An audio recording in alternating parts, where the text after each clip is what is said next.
This crazy world is telling you your sons can be daughters and your daughters can be your sons. When will the madness stop? Never.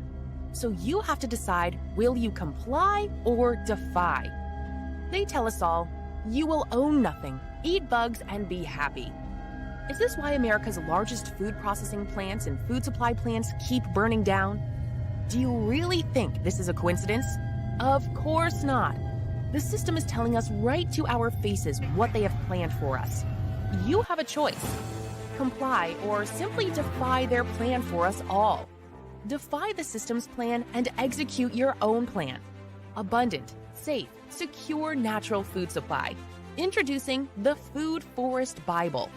This bestseller by Jovan Hutton Pulitzer is the single most complete, executable, easy-to-follow plan for sustainable, self-managing food production for self-sufficiency and food security.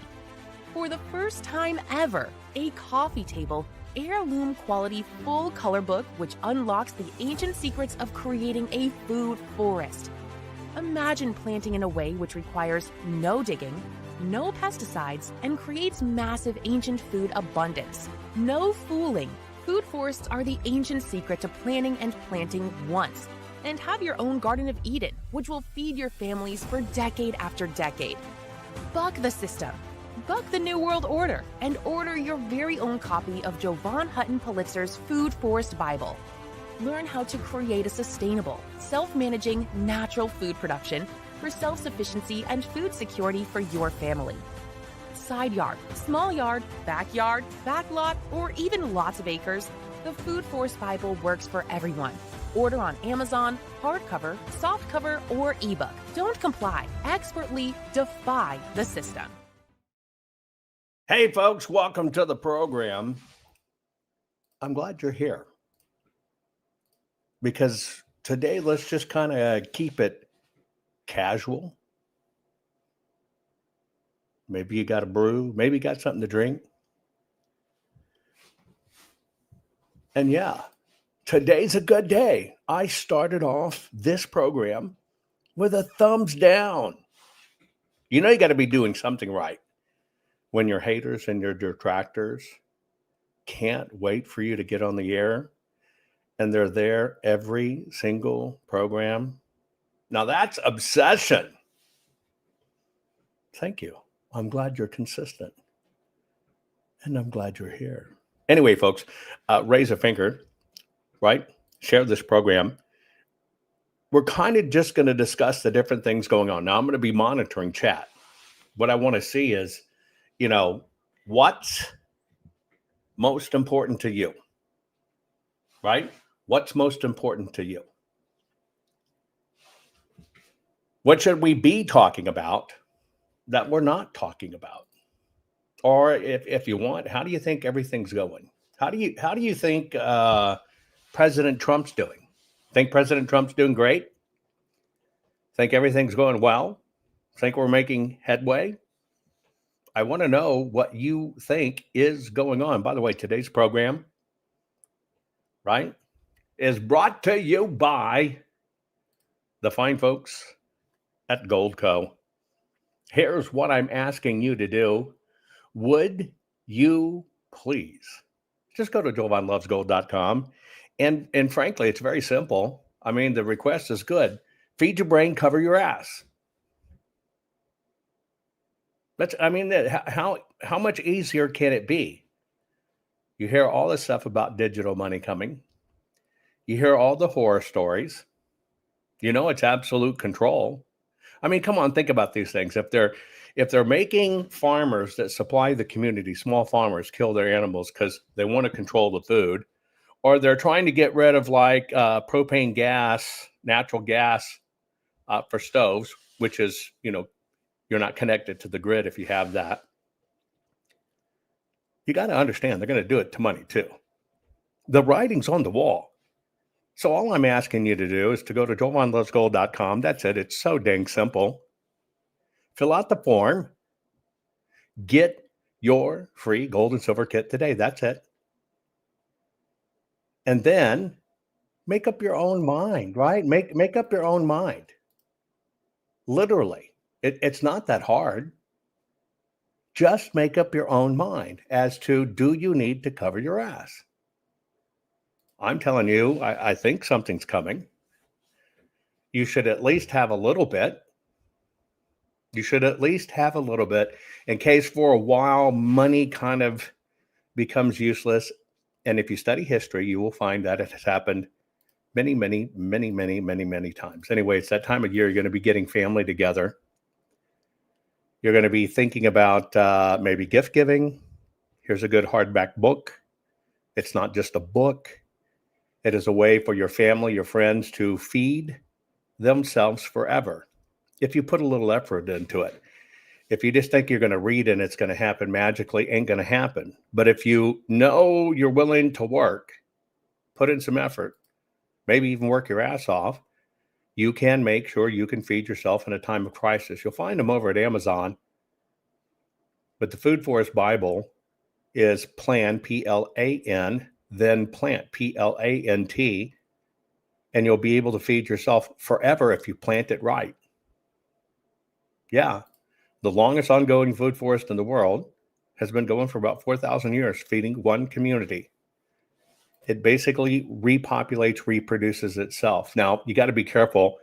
I kind of regret putting it out on an ebook because the vultures cracked my ebook and then made their own versions. I mean, come on, look at how close they copied.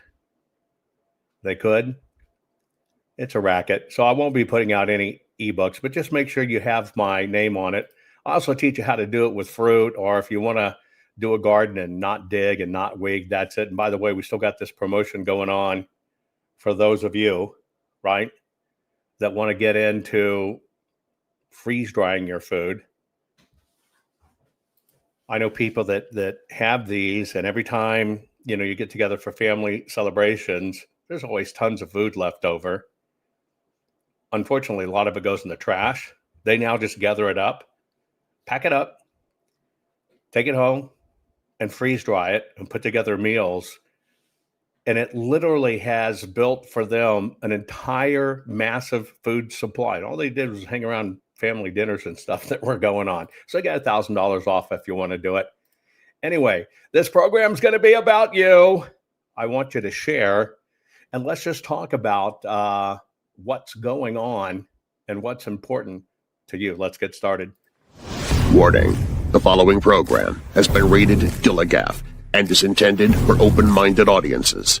If the truth offends you, or if you are allergic to focused intensity, intellectual athleticism, or the occasional F-bomb or even irreverent humor, please switch off now. If your delicate sensibilities need to be worried about or addressed, might we recommend the Underwater Basket Weaving channel to you? Otherwise, sit back, enjoy the wisdom, insight, and wicked sense of humor. Cut the crap. How many times a day do you want to say that to politicians, the elite, the loony liberals, the fake news media, and the gender-confused, emotional socialist snowflake crowd? Cut the crap is your secret weapon for fighting for our freedoms and our great republic. It all begins with a massive mental enema, freeing you from the toxic news and politically correct views, which constipate your consciousness with stinking thinking. Your host, Jovan Hutton Pulitzer. He's known for calling out politicians and telling them to cut the crap. You've seen him on virtually every television network and listened to him on Coast to Coast Radio. And now he's here to help you learn to fight for America. Culture, race, and American politics. They all have one thing in common. They all need to cut the crap. Now, here's your host, Jovan Hutton Pulitzer.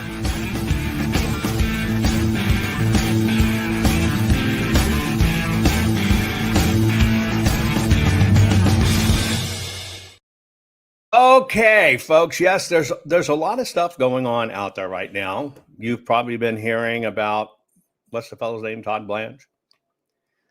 Taking a hard look at Ed Martin. Ed Martin's one of the people that the system is afraid of because he's really going after corruption. And you still have people inside the government system that are playing for the government system. Also, if you think about Arctic frost, all of the BS that was going on, there's like 5 or 6 FBI heads of different offices, Dallas being one, that were in charge of that and leading that. And by the way, they're still there in the FBI. Imagine that, right? Imagine that.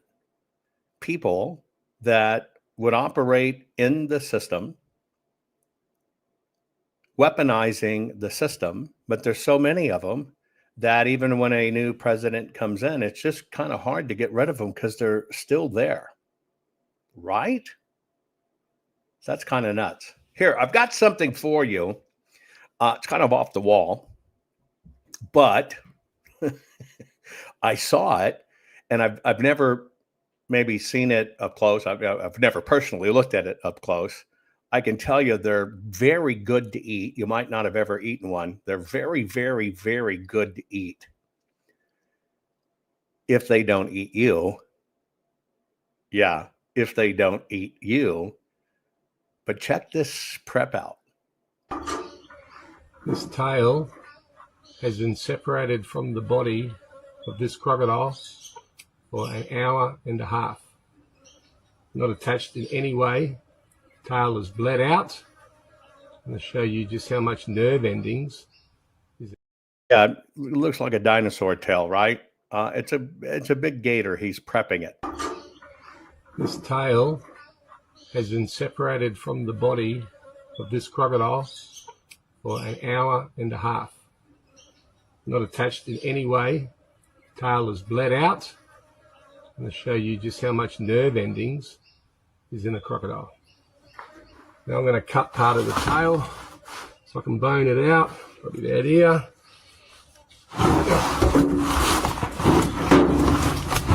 Now people think this looks cruel, but it's not attached to the fucking body.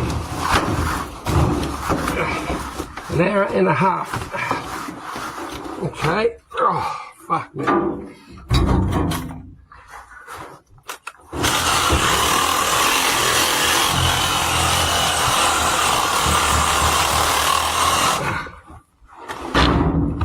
Well, it looks very brutal.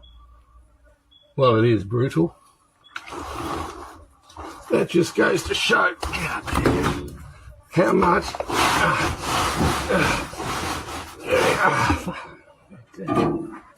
so this sucker here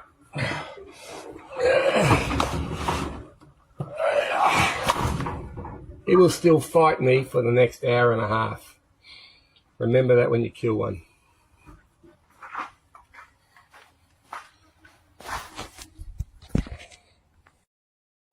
Is that not wild? I saw that and I thought, yeah, a guy, an Aussie killed a gator. Of course, you can eat alligator.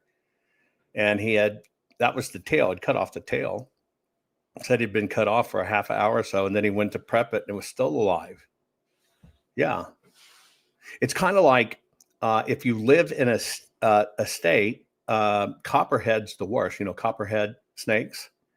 Did you know you can cut off their head or cut them in half, and you think you're dead with them?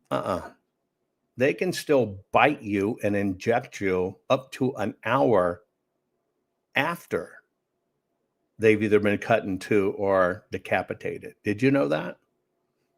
That's pretty freaky. You think you killed it, and you're going to pick it up because it's dead, and the son of a bitch still bites you even though it's dead?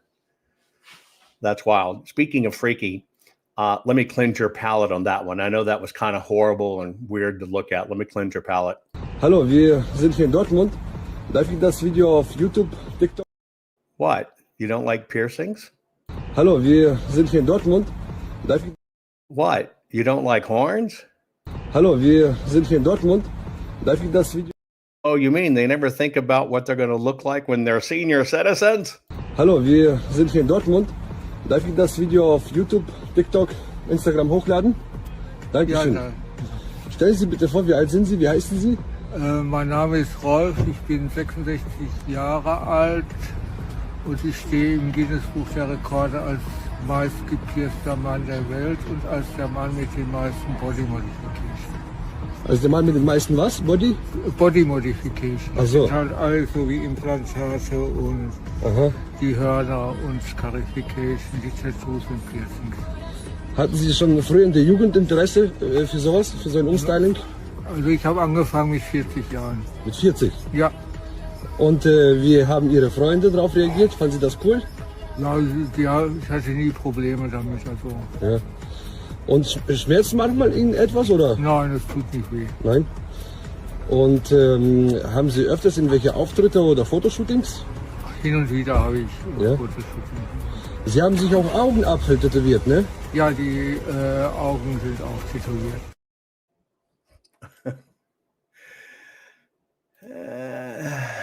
Yeah, that's my horny old uncle. Literally. No, I'm kidding. You ever wonder what makes somebody do that? Of course, he holds the world's record. Guinness. The conversation was about, hey, can I record you for Facebook and all this other stuff? And he goes, yeah, and I'm the world record holder for, most body piercings and modifications, right? He had balls under the skin in his arm and stuff like that. And he asked them, did your family give you a hard time or anything? No. It's whatever. So have you ever thought about, right? Have you ever thought about, and I guess most people don't when they do this body modification, they're tattooing the whites of their eyes and everything else. Have you seen that as well? That's some pretty wild stuff. But I played it because I'd never found anybody that had done all of that body modification that was senior, right? Senior. That's got to hurt your lips. And then, of course, he talked about it's not just the horns. He's into body scarification. He was talking about, creating scars on his face. What do you think would possess somebody to do that? Any idea? What would possess? See, I think it's somebody that has such a low self-esteem, self-loathing, that they feel invisible to society, right?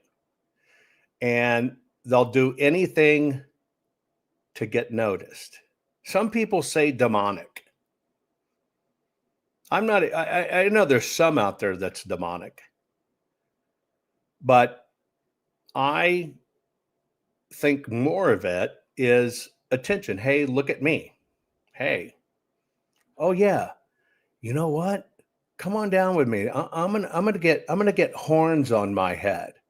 Why did you get horns on your head? Well, it's because I clicked this stupid TrackDoc link on Rumble and it drove me crazy and I had to go get horns on my head. What is it? I mean, is there any serious body modification you would ever do? Have you ever thought about it? I'm talking a serious body modification. People split their tongues or any of that. I guess if I was forced to do one, I would, maybe implant a dildo on my forehead and be a unicorn. I could have a little more fun, right? But that's about the only thing I could think of that would be interesting. Helen goes, oh, Jovan as a unicorn. How would that work? What would you look like? What are you looking at? Anyway. Boob jobs. I mean, boob jobs I think boob jobs for women are okay at any age, if that's what you want to do, right? If that's what you want to do, and you don't have to be younger to do it. I see. I think there's a difference. I don't think I look at boob jobs as body modification anymore, right? I can see a woman wanting a boob job to make herself feel better, I guess. The only thing I know about boob jobs is he who pays for them doesn't get to play with them forever. Somebody else gets to play with your work. right? The butt jobs. Have you seen these butt jobs? Right? I mean, I guess I could understand a woman with a totally flat ass wants a little bit of cheeks, but have you seen these big Mahanga Kardashian level assifications? I got to tell you, that type of ass is not attractive. How could it be attractive? How would you wipe your ass? Serious question. Serious question. Have you seen some of those things out there in the rapper community? How do you sit on those hams? How do you sit on the toilet? Let's see. I'm going to show you a few of these things, only because you asked.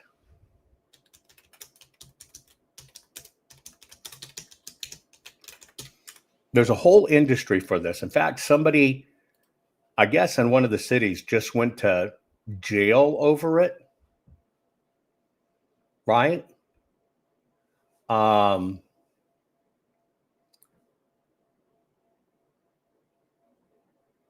Injecting booties with silicone, and she wasn't even treated right.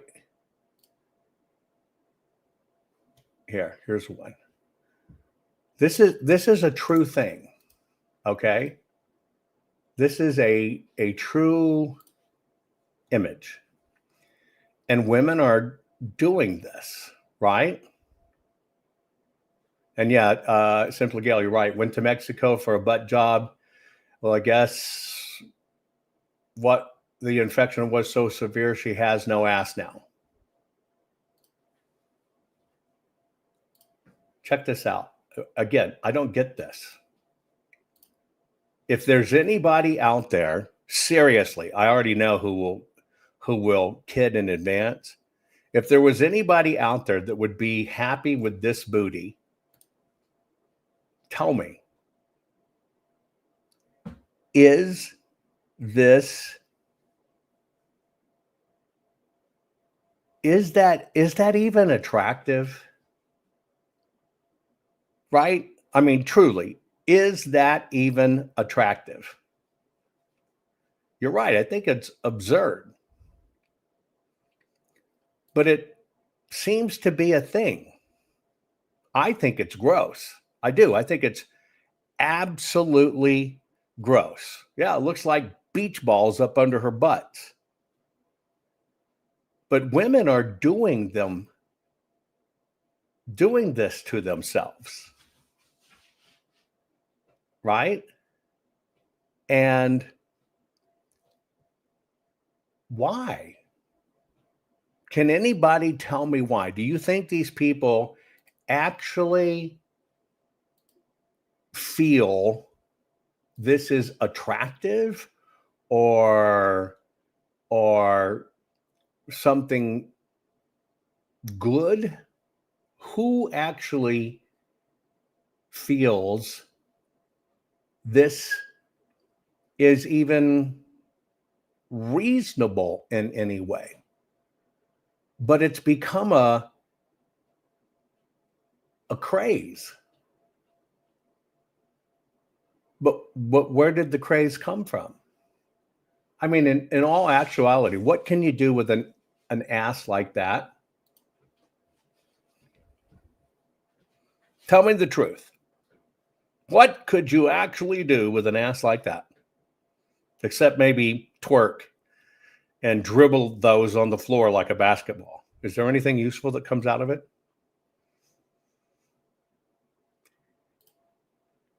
Self-mutilation might be self-mutilation is a mental illness condition. I've seen people who, slice on their arms and slice on their thighs and stuff like that.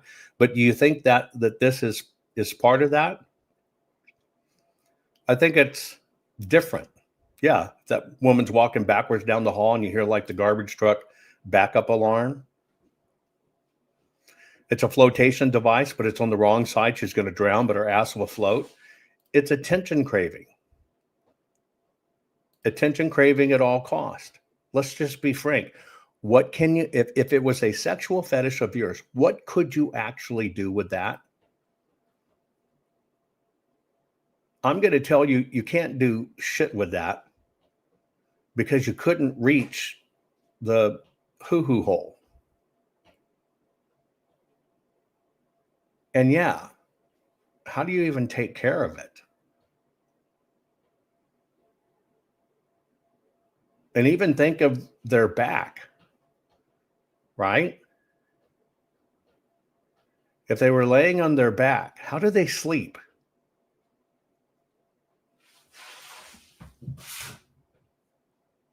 It'd be like they were doing a back bend.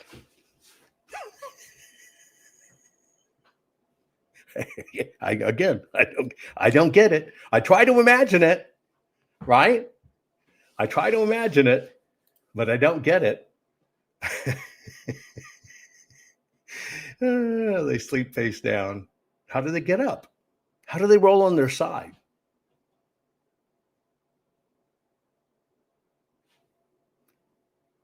Okay, you sleep face down. How do you even roll over on your side to get up?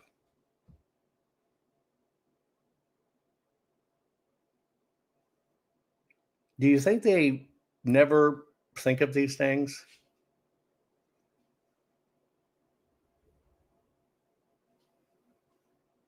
I mean, really, do you think people that do this kind of stuff never really think of the practical application? Oh, I'm going to love my booty. You know, there's a difference between damn and damn. You know what I mean?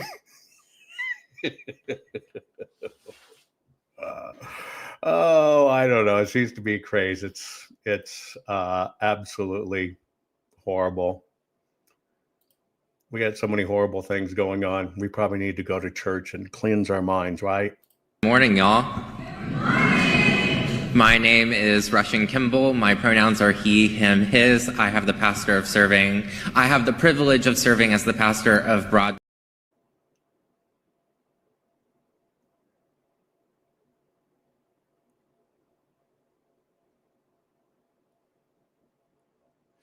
Did he slip up and say he has the privilege of servicing the pastor?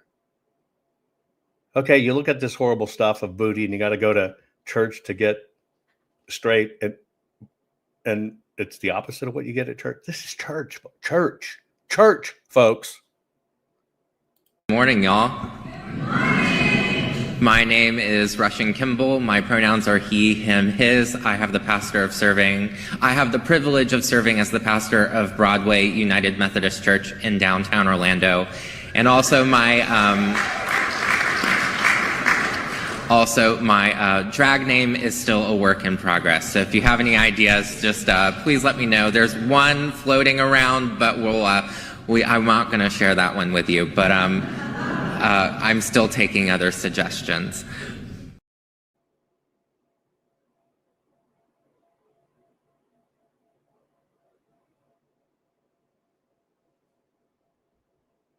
Just a question.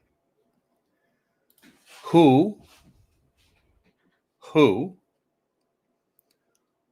would ever think this is appropriate in church?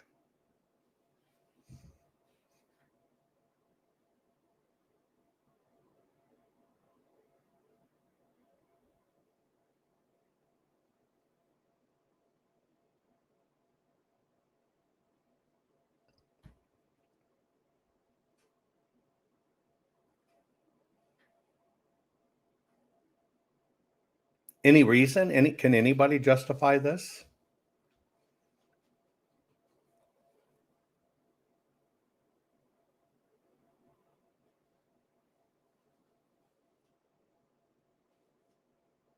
All I can see when I see this is, yeah, he was a good choir boy. Boy, he was at church with that pastor every day. The door was open. And now he went into the pastorhood himself. That's what he was doing. He wasn't blowing out the candles. Morning, y'all. My name is Russian Kimball. My pronouns are he, him, his. I have the privilege of serving as the pastor of Broadway United Methodist. Okay, so somebody said Well, maybe the people just like him. I can buy that. But you see, that wasn't my question. Not at all.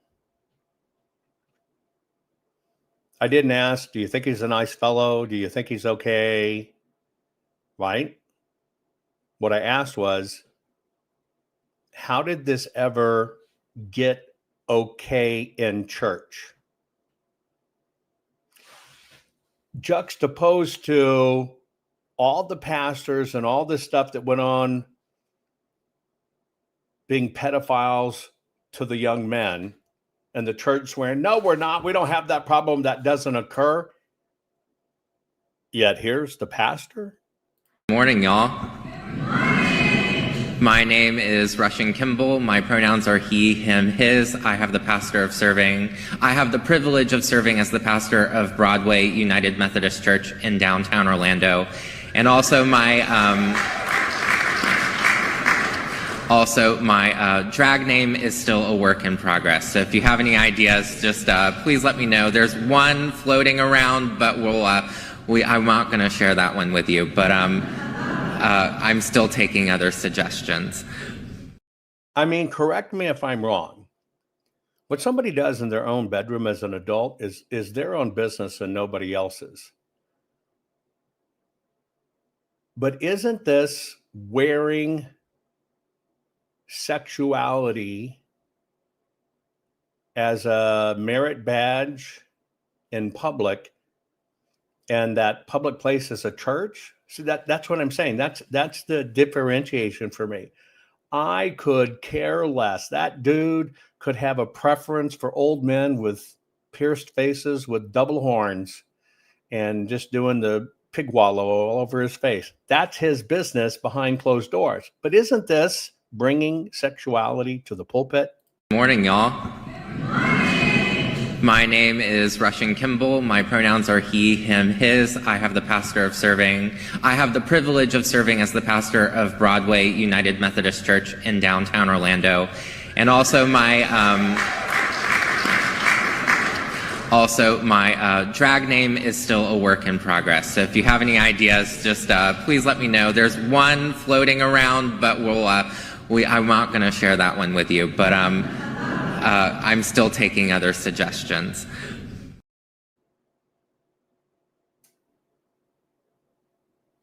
I don't know why he'd be embarrassed with his drag name as Knob Gobbler, but that's his choice. Maybe he doesn't like it. But this is our society. And you're right, TD Sams, that right there is no different than wearing your big ass cross on the outside of your shirt nonstop to have people look at you that you're good.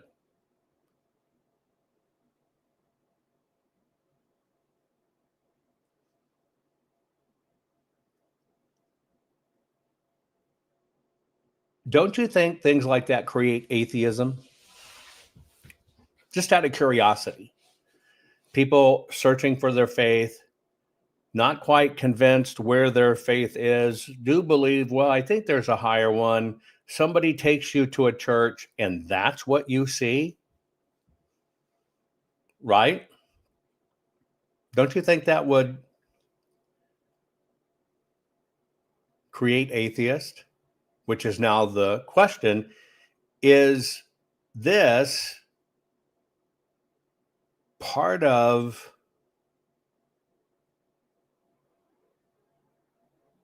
the infiltration of those that cleave, cleaving you away from God or whatever? I mean, everything's infiltrated with it. And believe me, I can be inappropriate. I can tell dirty jokes, right? But I'm talking about it's now institutionalized. Is that freedom?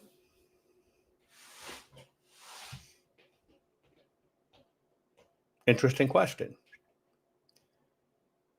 Is that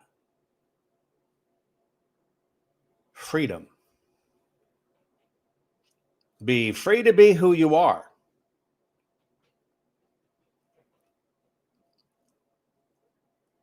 You could say that's also suppression, couldn't you say? That comes into the church. I'm just being free in who I am, but think about how many people it drives out who now their freedom suppressed. And that's where the line is. For me, sexuality is not an identity. Think of all the things you are, all the things you like, all the things you partake in, right? When it comes to sexuality, is that your identification?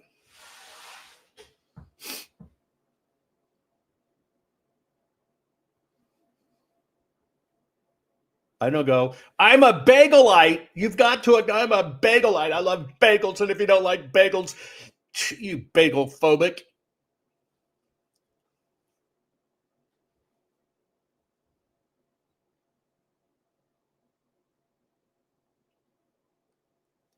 These things make me think, when you look at them that way, is that who you are? When it comes to sex, I've done it all and hope to do a lot more, but I've done it all. But is that my identity? Any of you, whether you've been with one sexual partner your whole life, or you've been with 100 sexual partners in your life, is either one of those your identity? That's just my one question. Is that your identity? Now, if you think of anything that becomes politically charged, they took a part of you and then they weaponized it politically. Think about it. On every one of them, you ready? African American. That hyphen was used to divide, but for political reasons. But it became identities. Same with LBTQ, XRY, whatever.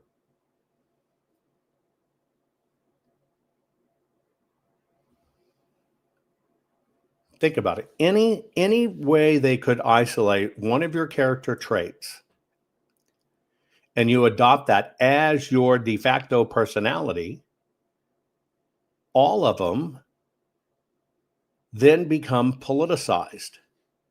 And then they claim their civil rights are being offended, and then people held them as trailblazers. But do you see the same common denominator? If you focus on the hyphen,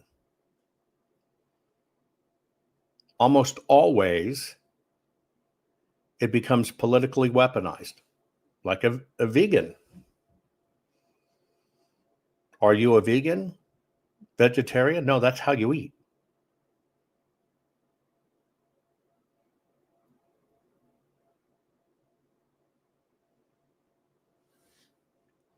Satoria says sodomy is not a civil right. You're right, but it's sure as shit fun.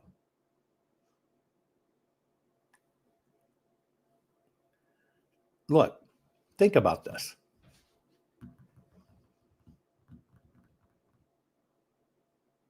Almost everything that accepted the hyphen became politically weaponized. Can you name one thing in our society that got affected by the hyphen that did not become political? Anyone? Help me find one. Just one. MB, are you making bagels right now? I found a recipe that I want to try that's all protein bagels. I don't know how they do it, but it's all protein bagels. I want to try it out. You're baking bagels right now? I adore bagels. Bagels like the bomb, especially when they're fresh. Bagels. What is two willing adults, anything's okay. It's because it's between the two adults, not anybody else. Can you think of any hyphen? Mexican American, African American, Muslim American, any of it, that when the hyphen is accepted, doesn't become weaponized. Simply Gail says, bagel with cream cheese, tomatoes, and bacon. Lox and bagel. MB makes bagels every Sunday. I'm coming to your house. If you can bake bread,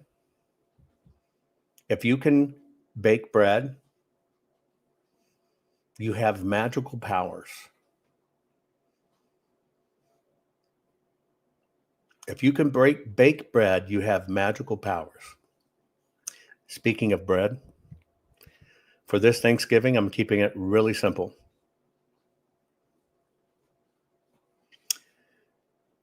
Slow cooked turkey. Might do one little salad, but then ready for this? 6 different kinds of artisan breads and 6 different kinds of artisan butter. And that is my Thanksgiving dinner this year. I'm going to chow down on artisan bread and fresh butter. Got some butter from Ireland. That's it. Not even going to do any sweets. But doesn't that sound good? Biscuits? I love a good biscuit. Right? But doesn't that sound good? Pizza doughs. I think if you can make bread, and we know our favorite Crystal is a hell of a bread maker. She always waters us, get us going with bread. Jenny says she has magical powers. Look at that. Real butter.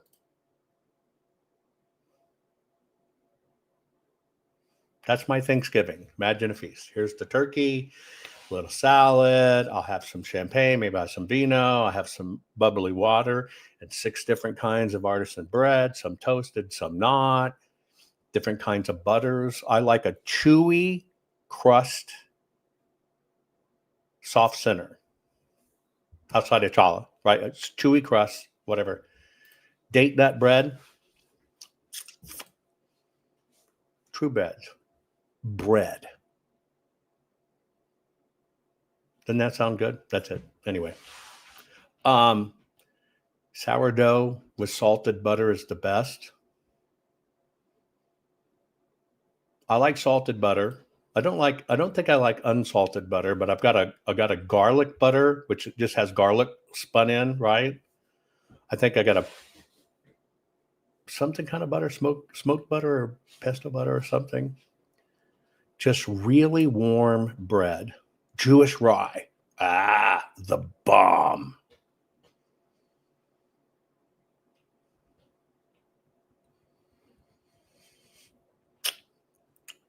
MB says, these bagels are boiled in water. Turns out like bread. Amazing with tuna and corned beef.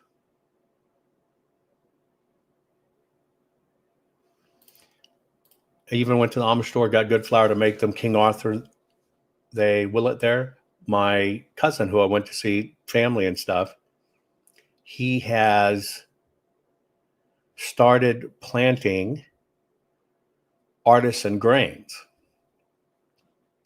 There are grains, Kerrygold butter. Who said that? For Mathis, you're right. Kerrygold butter, good one.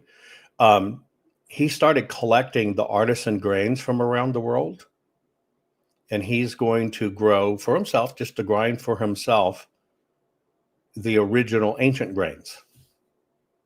Doesn't that sound cool?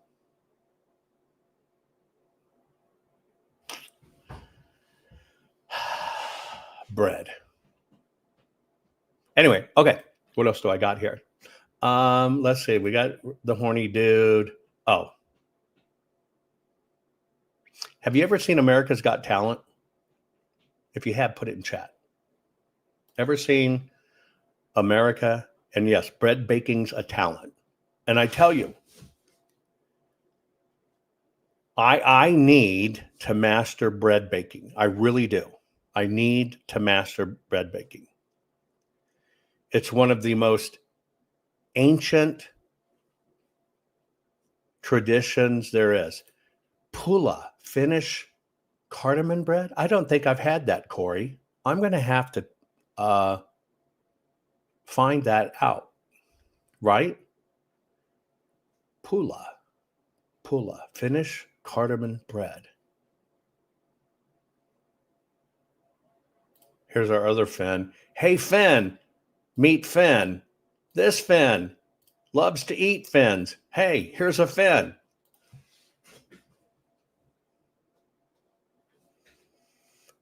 And Cancerum mixer?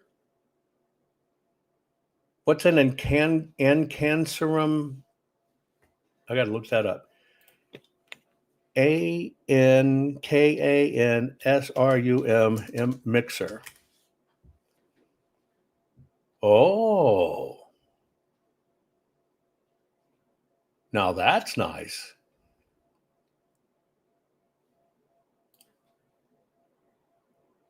Look at that.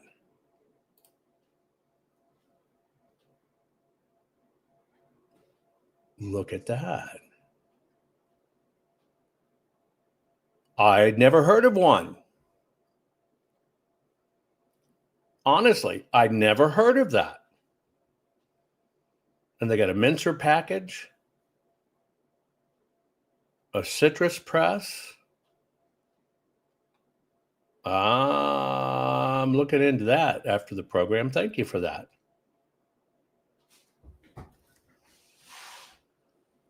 Wild caught yeast. I've been seeing people do that.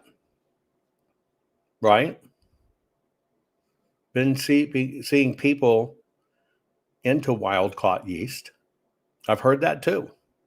Oh, she says it makes ice cream, sausage, pasta. Okay, I got to look into that. I wonder if I can get them to give you a discount. Right? Sator says 25 pounds of flour costs less than $10, makes a lot of bread. I'll take a Hobart floor mixer. Okay, well, let me look that up. Hang on. Hobart floor mixer.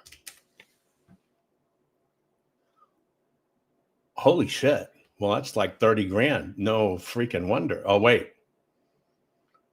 30 quart planetary mixer. Now that's the bomb. You have one of those? Who did that?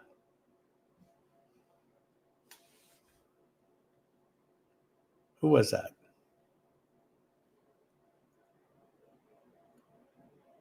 Now I can't see it. Dang it. Anyway, you know, we've been talking about these things, and I'll well, no, there it was. Oh, Craig. Craig says he wants one. I want one too. Let me tell you how some of this came up, guys, in case you missed the other day, and I'll stop meandering around in what I'm talking about. If you've followed me long enough, you know that one of the things I want to solve is the housing crisis in the United States.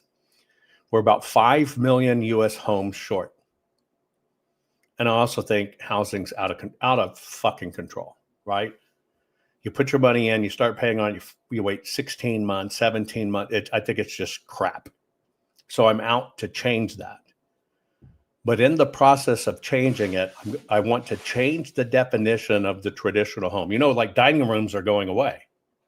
I love a formal dining room. But in this day and age, dining rooms are going away. It seems the younger people don't do it. Denise, you could be my personal realtor. But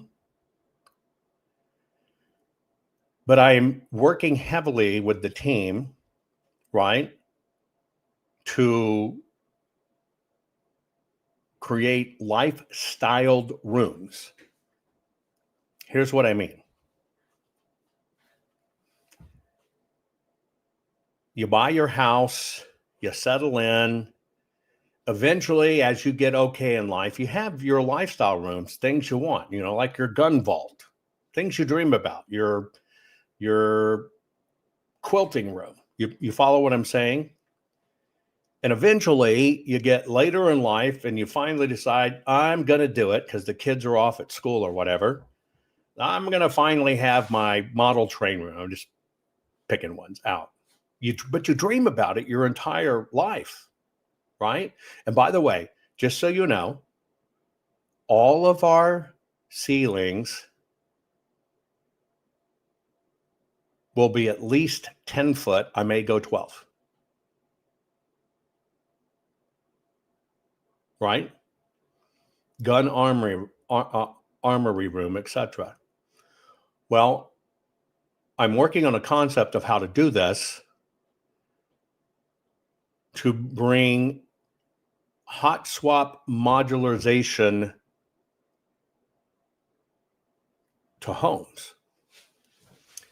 And so we're in the design concept of all of this. With French doors? Yeah, with French. Oh, Mamma Mia, I'm sorry. French doors? Yeah. Those two. But I will at least be 10-foot ceilings, but I will probably be 12-foot ceilings. I don't think stuff like crown molding and all that should just be something you do later. I want it to come with it. I want to figure it out. Aldia wants a pain room. That's fine. I can do that. Let's imagine your pain room. Let's see. A room loaded with monitors that plays footage of your chat 24 hours a day. No. But it's a personalized hobby room.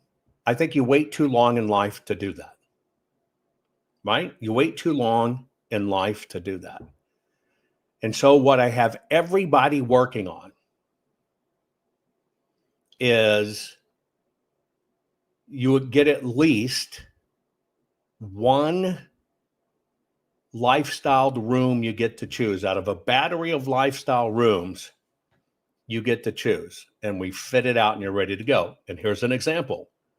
This is a baking room.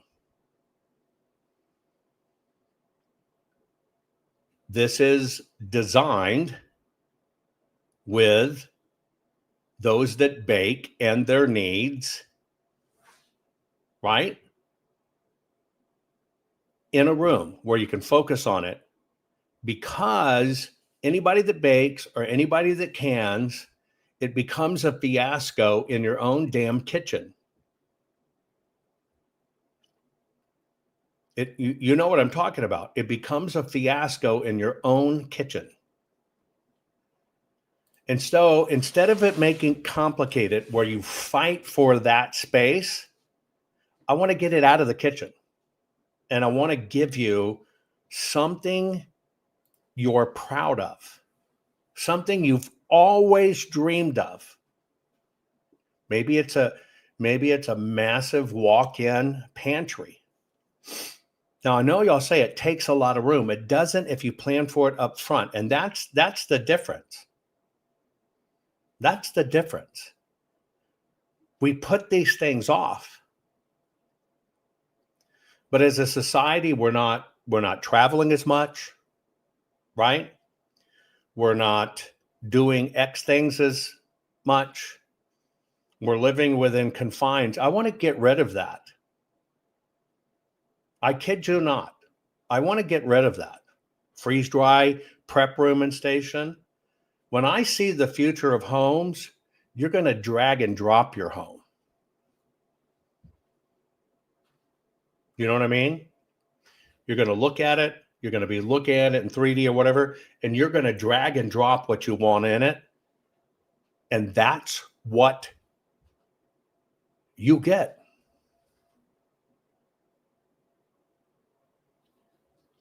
Shouldn't it be that's where it is? That's what you get. Think of how many things we put off and we forget we can have them. Nothing prevents you from having that reloading room. Nothing prevents you from having that cigar room, if that's you, or that wine room, or that pantry that's got shelves to the top, but it's got a sliding ladder, or a library. Nothing stops that, except somebody got in their mind that they could build a house, and here it is, and let's just get in and out and cheap. And that's wrong. A home is a person's single largest investment in their life. And your home should, in my book, immediately reflect your life. It just should. And I'm willing to do this anywhere. It means if you got a spit of land, right, we'll be there. But we got to stop putting off the things that make us happy.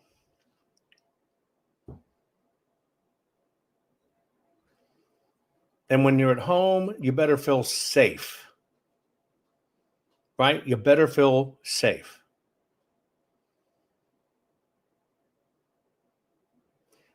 California is not building with gas connections. Cooking and baking needs fire.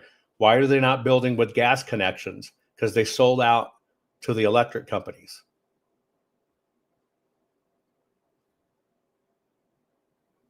We put off our dreams too long. So that's why I'm working very hard to change what it means to get a new home. And when you go and your home, you better bring your lifestyle with you. It shouldn't just be a box of debt that maybe sometime in the future you can really make it a home and make it your own.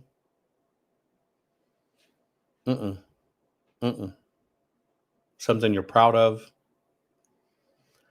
You drop as many windows as you want, wherever you want, all of it. You want a solarium, no problem. It's up to builders to fill this out. Right? It's up to builders to fill this out. And we got locked in. I'll give you a prime example. We used to build incredible log homes and stone homes. But then when Allentown, Pennsylvania and other places came in, right, we went to stick homes and that was it. Dina, imagine going to a website. Look, okay, think about if you could do this. If you could go to a website, let's just say you're in a market for a home. Forget whatever home you're in or whatever. Or even if you just want your home destroyed and you want a new one. Or if you have a spit of land and you want a home over here and let your kids live here. You know what I'm saying? You'll pick out your style of house. Doesn't matter what it is. You'll pick it. Boom. Here it comes up. Now you're looking at your house and you drag and drop exactly where you want everything. Then when you got it situated how you want it, then you begin to, what do I actually want in each one? Like how many people would love to have a mudroom that intercepts the garage?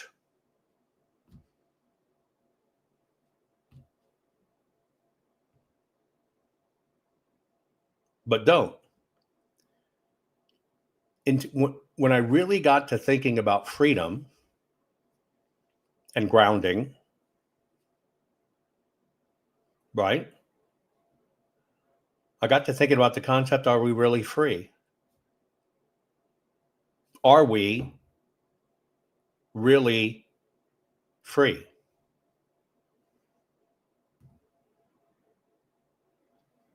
And then I just tried to look at everything out there.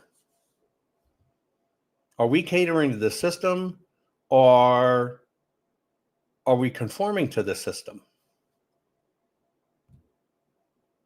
Well, I think we end up settling. I think we just end up taking what's there.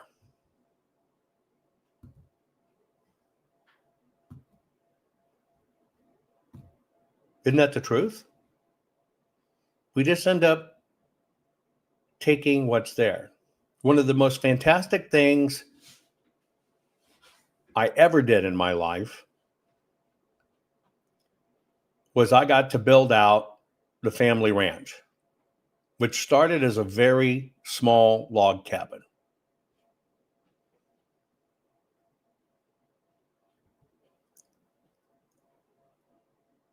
But that small log cabin, when I was given full control over it, and I said, I'm not holding back, and I'm going to make this thing for family, and I'm going to make this thing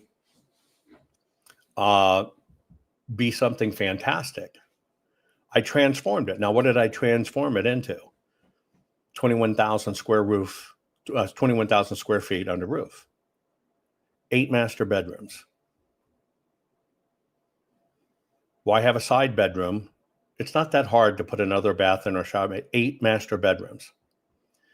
Soundproofed all the floors, so you couldn't even hear anybody upstairs from you. You couldn't hear from room to room. The main kitchen in one house has a full main kitchen, which serves to a bar area, which opens to a living room area.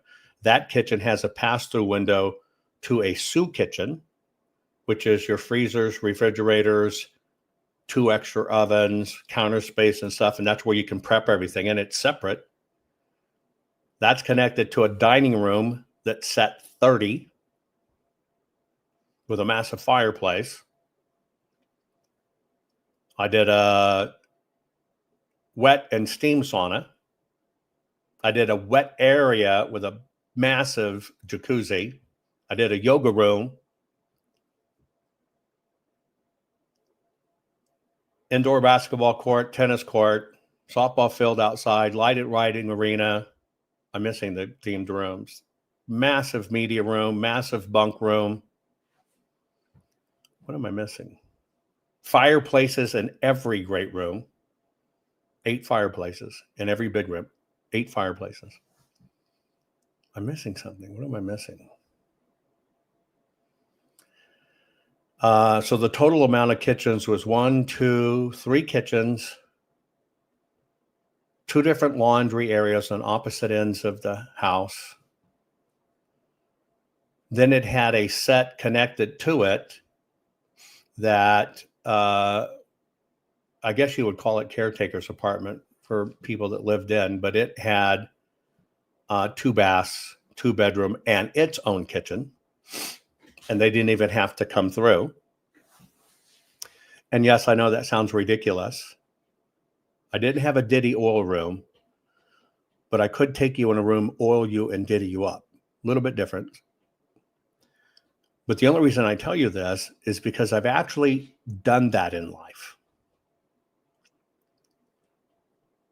And it was one of the most satisfying things I ever did. Everything I could see in my brain, right? Everything I could ever see in my brain, I did. Had a skeet range, pistol range, rifle range. Tree line drive with Bradford pears, which I ended up hating, but Bradford pears, but 20 on each side leading up to the house from the main gate.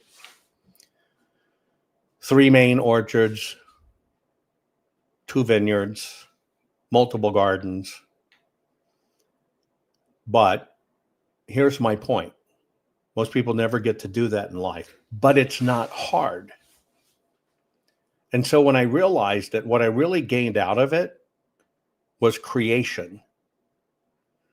But we put, and I had 3 outside, 1 bedroom, 1 bath, living room cabins, log cabins, which if you didn't want to stay in the main house and we had guests, you could go kind of stay off in the woods in your own little cabin. I forgot about those. But here's my point. You normally associate that with spending an ungodly amount of money. And it doesn't have to be that way. Now, I told you something that I did at the height of all the crap I was doing and wealth and fame and all that. But I realized that doesn't just have to be for somebody that can drop a ton of money. If builders actually serviced a home buyer, the builder would build for you what you wanted. And I'll give you an example. It doesn't cost that much more to build you an exercise or yoga room or Pilates room because it's just mirrors on the wall and a particular type of floor. But builders don't do that. Why?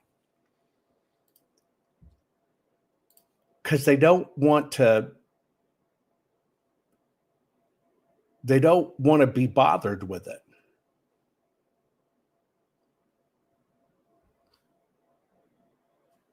And it's not what the system wants. They just don't want to be bothered with it. Wouldn't that kind of upside down? You shouldn't. Well, see, that's what I'm trying to. This is what I'm trying to conquer. And Montana Finn, you're right. It says few can afford to pay for the extras. See, that's what I think is kind of offset. When you're buying an existing structure, you're confined by what is, and that's the deal. It's always somebody else's vision. And we're used to when we get new homes, we're just going to go to somebody else's structure, predominantly. Right? But here's what I'm saying is, Montana, most can only choose the basics. I don't agree with that. Let me tell you why.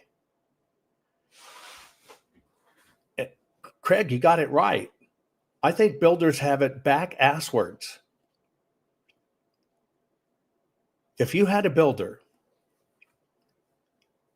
and you've agreed on a price that will help you with your vision and live your dreams, you become the builder's sales force.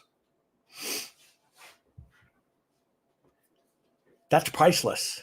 That's marketing you cannot recreate any other way. So I think they look at it upside down. I would rather forego massive margins to have customers for life that brings their friends and family in their home and go, look at what the fuck I got. You can't recreate that in a brochure. You can't create that in a fucking yard sign. So I think people, meaning builders, think about it upside down. I want you fucking raving about us. I want you throwing big ass parties you've never been able to do before. Right? I want you to say, look, they took my vision and look what I got. I don't want you to put it off for 10 years or 20 years or 30 years and you finally do it and you maybe only have it 10 years in your life to enjoy. I think that's wrong. I think that's wrong. Your home is your castle, and it should be your damn castle. And even if you want a rock fucking wall shower and it's all rock and it's one room and it's got a drain and showers all the way around the room. By the way, I've seen somebody that's done that and it's the bomb. You should be able to do it. Because I'm telling you, the margins are there that it can be done. And yes, as a builder, you're going to have a lower margin, but you're going to potentially sell more houses.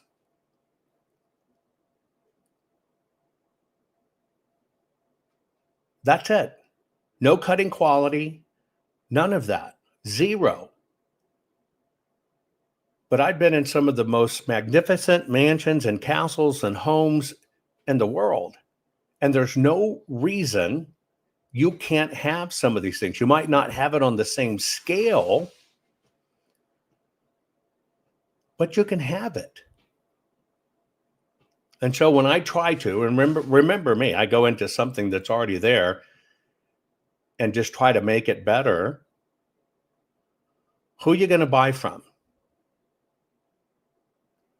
You're going to go look for, of course, you're going to look for what you can afford. But so let's just say affordability is not going to be an issue. But are you going to go over here to this little stick home? Or are you going to go over here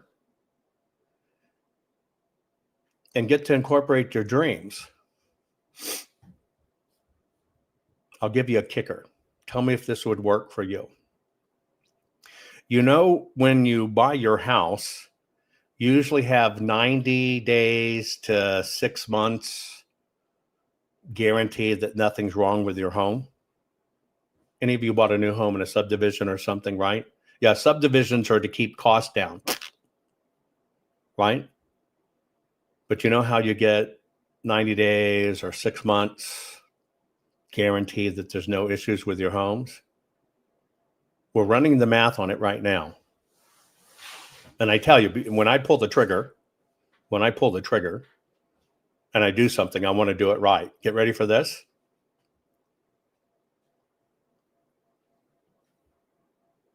I think we can give 1-year builder warranty. Okay, Denise, you get a 1-year builder warranty. Denise, you'll like this. You know what I'm willing to do? I'm willing to give a warranty on the home for as long as you own it. I will guarantee the structural integrity of the home for as long as you own it, whether it's the typical 10 years and you get a different one, or whether it's 100 years. I don't care. What do you think about that?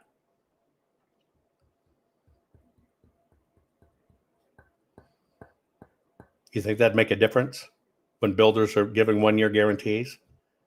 And I say, this home and its structure is guaranteed for as long as you own your home.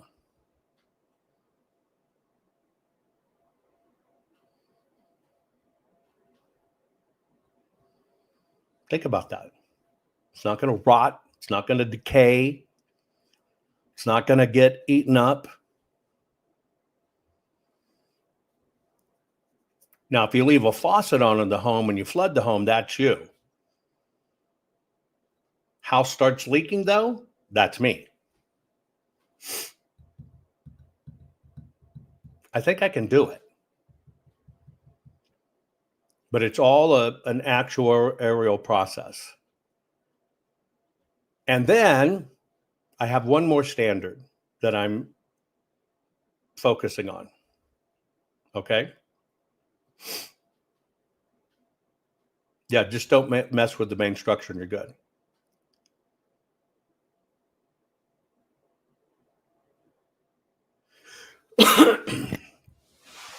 I'm also contemplating, I'm sorry. I'm also contemplating that from the moment you move into the home,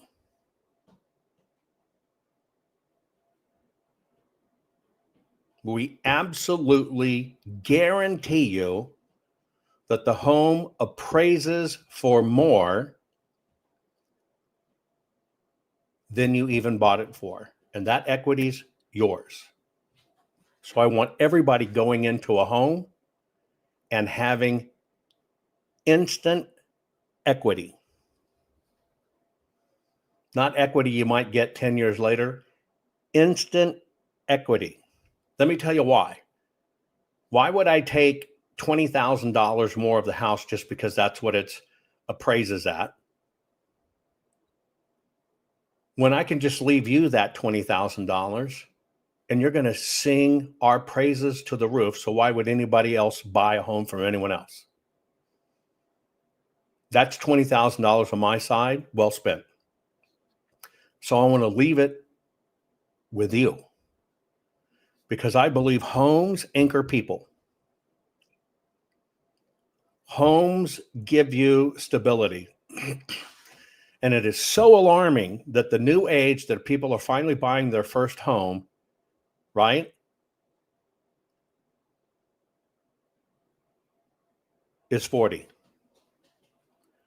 I want everybody. I don't care if you're 60, 64, 65. I don't care. We will get you into a home. You own it. Because I think we'll get more back from making sure you have equity in case something happens or you got to cover your ass or you have a disaster than we're ever going to get pulling out that profit because we can make it and it's there. I want to leave it with you because I believe if I leave it with you, I take care of you, I deliver your dream, and you have full customization, and we give you the life of a king, even though it might be small or whatever, and it's not a big palace or whatever, but we bring your lifestyle into your home instead of waiting so far in life to just be comfortable and live what you want to live. I think if we give that to you, you're going to call in friends and family and neighbors, and you're going to show it off. And here it is. You're going to be so proud of it. And I'm going to tell you, knock your socks off, right? Etc. That you'll talk it up. You'll talk it up. But this is where, and it's more designed to where you're ready to get a home and you're ready to be there and ready to have pride of ownership, etc. And we can do this anywhere in the country. We're not going to lock it down that you only operate, let's say, in Oklahoma or Wisconsin or something. Anywhere. We'll work with you and get it done, right? We'll more than likely provide also insurance and financing through us. I want to cut out that bullshit process. It's not necessary. It's not necessary. It's just become complicated. And so, yeah, banks are saying, well, we got to mitigate our risk. I'm saying, well, no, we'll take the risk on our customers. These are my thoughts. We got to clean up this process. Because I think in many ways, the system has become punitive, too long. You're waiting 6 months maybe to get a home approved. You're waiting 16 months to get a home built, right? And then it's just a box or a tiny home. I hate tiny homes, right?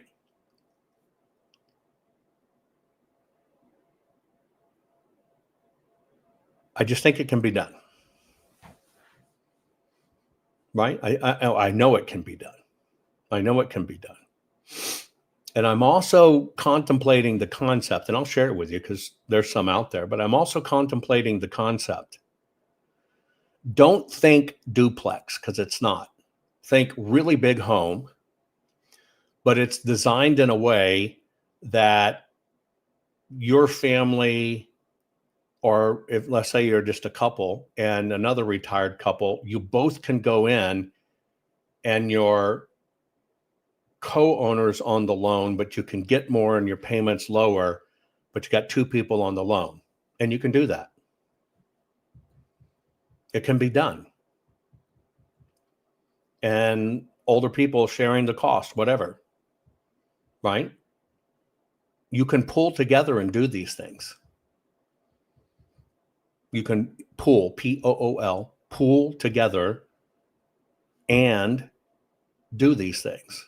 And I'm not talking about condos, and I'm not talking about, duplexes or anything like that. We're talking about a bona fide home, which means rethinking the home to how do you use it individually and what should you have as common share.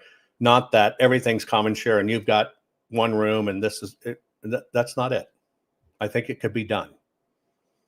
I think it could be done. Next, if I wave my magical of all magical wands,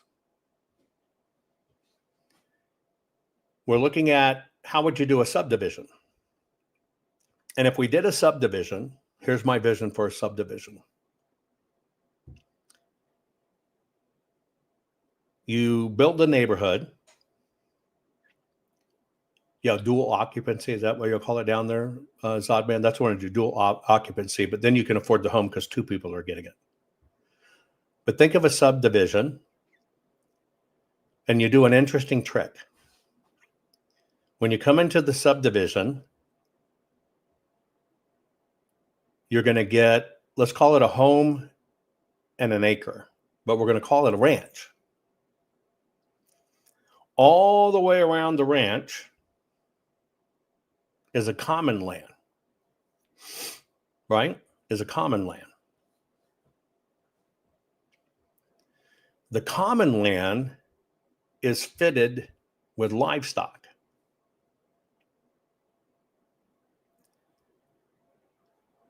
Everybody instantly qualifies for an agricultural discount on their taxes, which you know is much lower. Your house, you can go out your backyard. I'm designing in a way, you can go out your backyard, you can always hit that massive green belt. Okay? But there's common land all over in between. In the center of the development, you've got a lake and massive cared for gardens.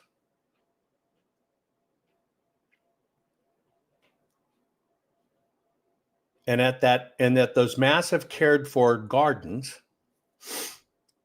you have a few extra things. You have a convenience store. You have almost a mini grocery store, right? Maybe a coffee shop. And you got a massive theater room or whatever. But built into those are like 4 smaller homes, but they're all built into it.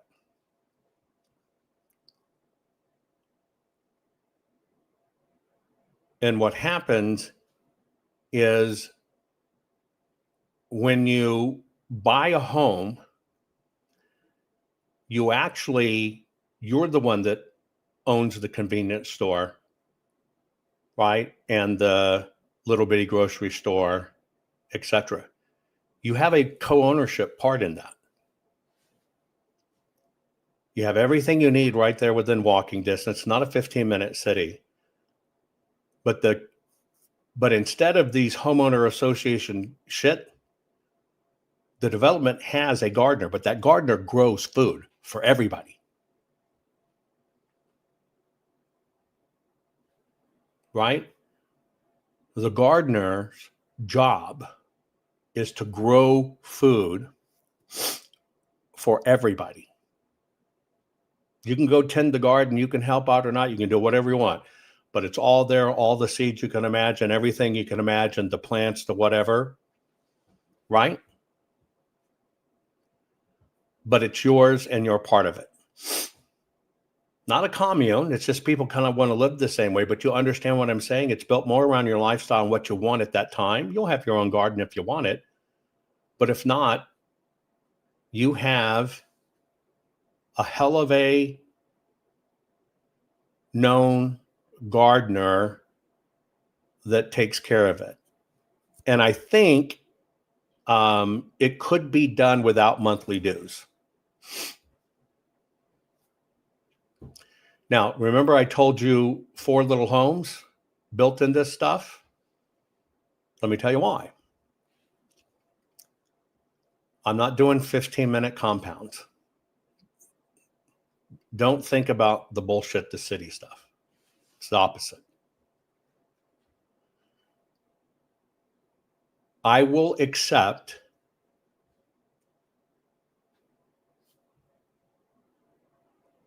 retired military and or retirees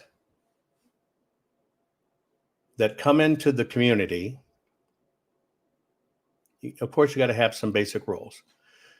You come into the community, but those homes that are built into the system, I will put them in that home. You're just going to run the little convenience store, but that's your price of your home. You're going to do this, but you're the handyman for everybody. And it just comes with it. And it's part of the neighborhood only because it can be done.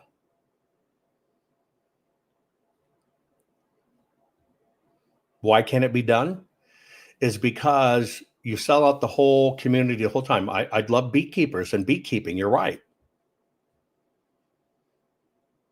I think money's better used for that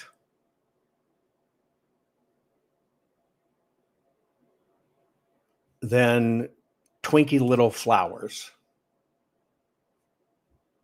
Oh, you got a nice entrance gate. Screw that. We raise our own honey, we bake our own breads and stuff, and it's just yours. Come get some. That's what I see. And we've been working on it for years and years and years because it all comes down to the math and how do you do that? Right? How do you do that? And for every place you put one of these of people coming on, we're pulling people with skills that don't have it. Come on. Great. We'll put you in that. One of the things we're doing is we're going to do an entire VA neighborhood. And this will be neighborhoods built for military, specifically military retirees. Get you into a house.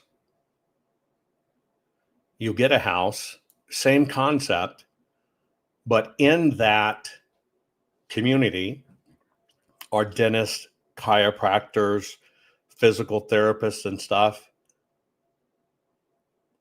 We say, come in, service the vets,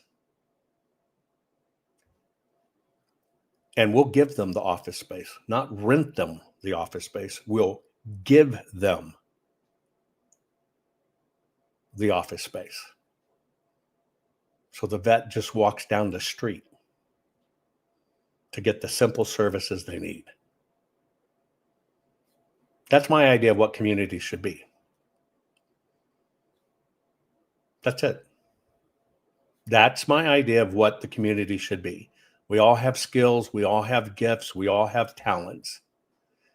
I believe in our heart, people want to help other people, want to do good for other people. We just don't think in these ways. We just don't think of these ways. And it just takes somebody to think about it. Well water, fresh water. Have all the backups I would build if I was building a ranch of myself. You just have them and benefit from them. It can be done. We just don't think. We just think of a house and you sell it and you flip it. I just think that's, yeah, I care. I just think that's, doesn't make sense. You know, a dentist or an eye care specialist goes in and gets their little shop in an area that has a lot of traffic. I'm saying, let's do different. I'll give you a captured audience. They're already here. That's all I'm saying. That's all I'm saying. If I can manage it, I'm glad you brought this up. If I can manage it and we can work out the numbers, we'll offer the daycare is part of your home. Not trying to run your kid across town or whatever. I think it can be community-based. Your kid's still right there at home. Meaning in your neighborhood, in your subdivision. I think these things can be done if we just think about what are we really selling and how do we really cater to it? How do we really cater to it? Why wouldn't I give a spit of land and all the cattle on the land belongs to everybody? And when we butcher their cattle, you get shares. There's nothing that prevents us from doing that. Nothing. Nothing.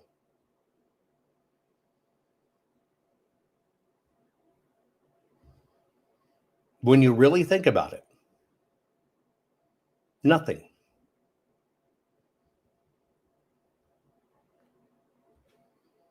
And of course, not everybody is going to get along in the neighborhood, but that is not what matters.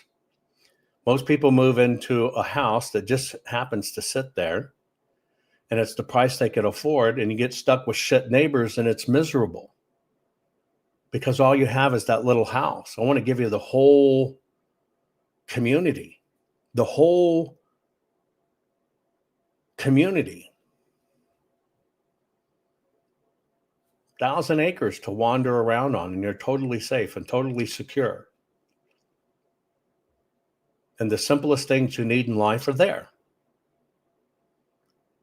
So I want to turn the concept of a real estate development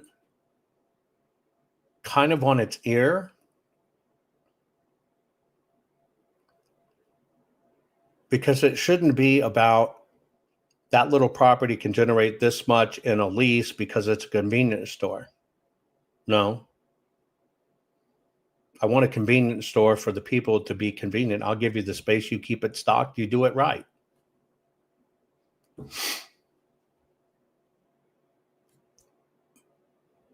My thought. And what I try to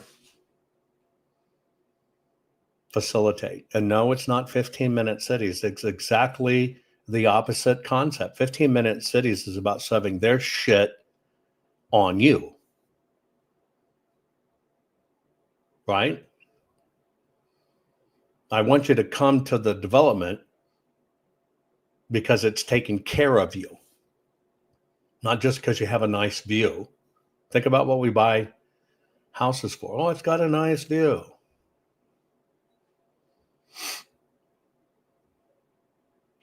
And you have something for everybody. But everybody's kind of like-minded, right?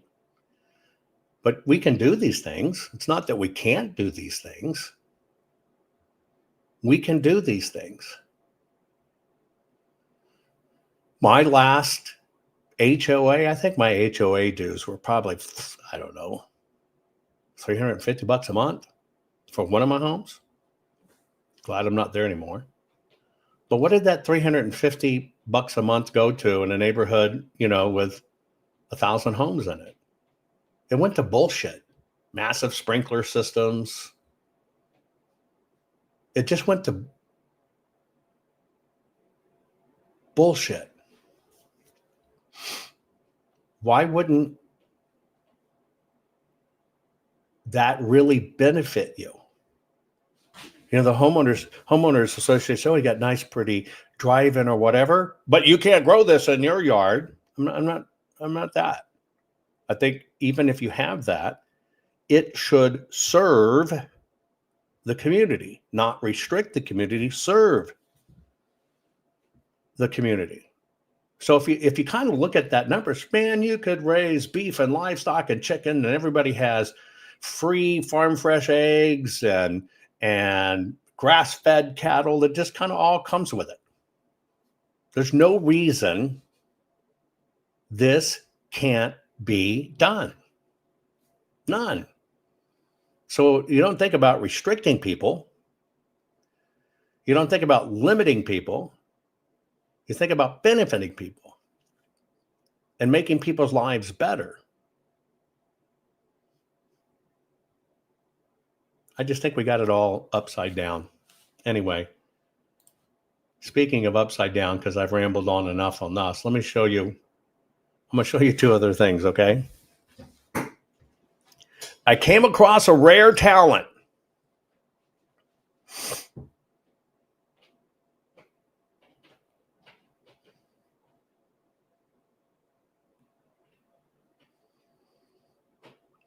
Now, we talked about what's going on in our culture. No more big asses, no more gay priest or whatever. But I'm telling you, this has to be one of the most whacked talents I've ever seen.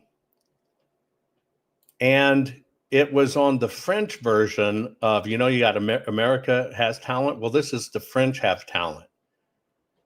And this is on TV.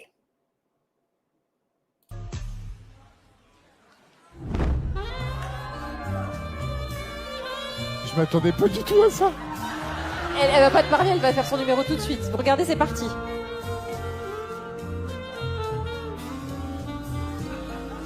Je suis très inquiète. Now, you've heard the term playing the skin flute. This is a little different. This is certain folds of skin playing the flute.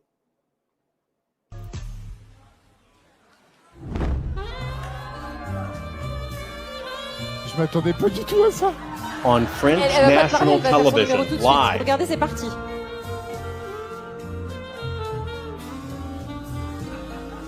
Je suis très inquiète.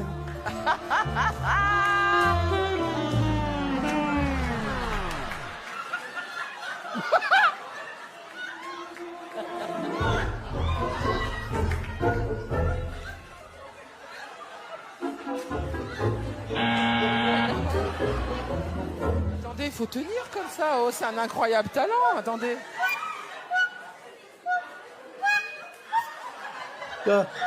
Where is Jacques? Jacques, don't make fool, don't make fool.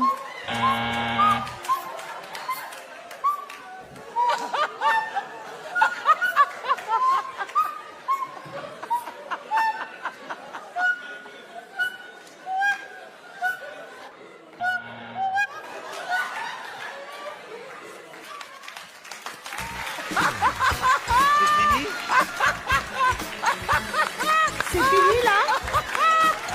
Merci. C'est excellent. C'est excellent. Frère Jacques.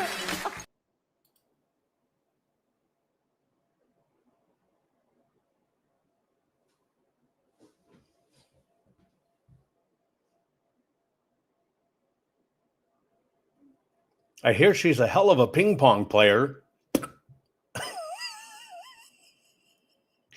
You're right, Kitty. How did she find she had that talent? Does this mean we should have a flute player in our community? How does somebody find they have that talent? And how does somebody go on a show to say, look at what my talent is?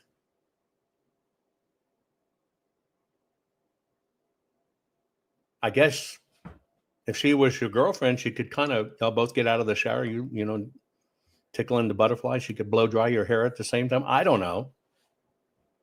Are you kidding me?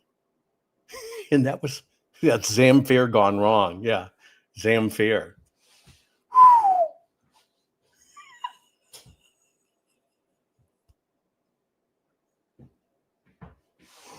Oh my God, it was just so hard for me to wrap my head around that one.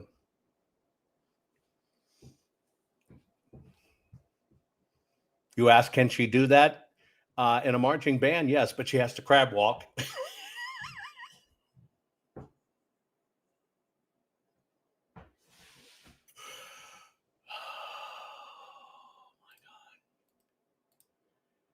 I got a question. You think she puts this on her resume?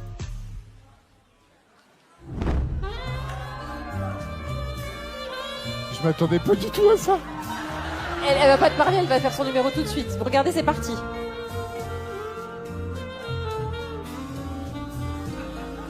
Je suis très inquiète.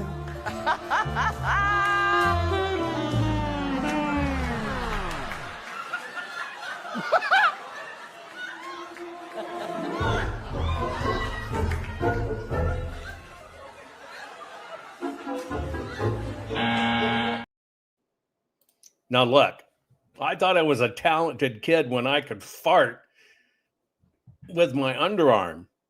Lord, did I know what people could do.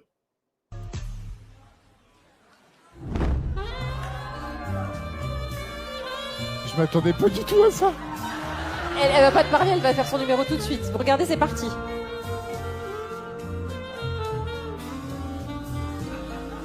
Je suis très inquiète.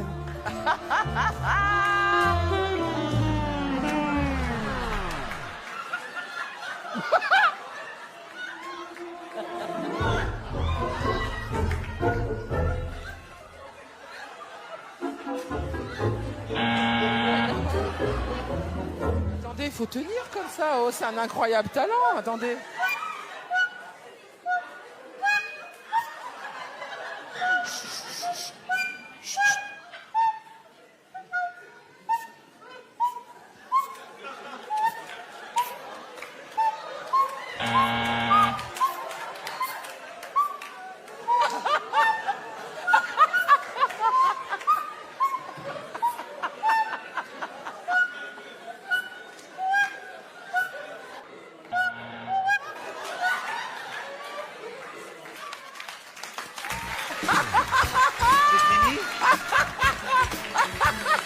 C'est fini là? Merci. C'est excellent. C'est excellent. Frère Jacques.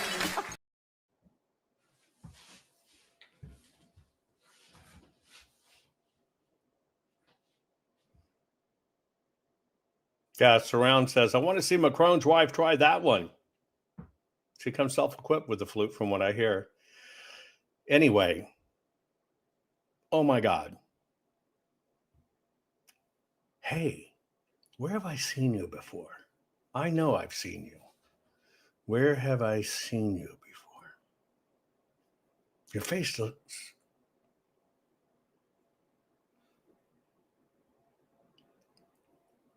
You're the flagellist. Oh my God, are you Queen Latifah? I've heard your albums. I bought your albums. Now being mean when I was a kid. All right, who stuck my fucking recorder in the tuna fish salad? Anyway, talk about a fucked up country. Here we go. Murderers don't go to jail. Well, first off, not all murder is created equal. Should murderers go to jail? Queen Latifah. You haven't heard her? She's got a famous bit. It's like Queen Latifah and the Whispering Eyes. Have you never bought their albums? I guess you have to be a liberal in a pussy hat to see that. Murderers don't go to jail. Well, first off, not all murder is created equal. Should murderers go to jail or no? If we're talking about somebody actually, like, responsible for an actual murder, Yeah. Can I ask you a question, or is it just me? Is it just me? Am I racist? Yeah. Come on, baby, bite my fire. Come on, baby, bite my fire. Why do they all look the same? Murderers don't go to jail. well, first off, not all murder is created equal. Should murderers go to jail or no? If we're talking about somebody actually, like, responsible for an actual murder, Yeah. I think we need something better than jail. How Like many what? murders have gone to jail and then come back out and murder? By the way, just for clarification, I'm seeing the chat. I don't think she was playing the chat with her bunghole.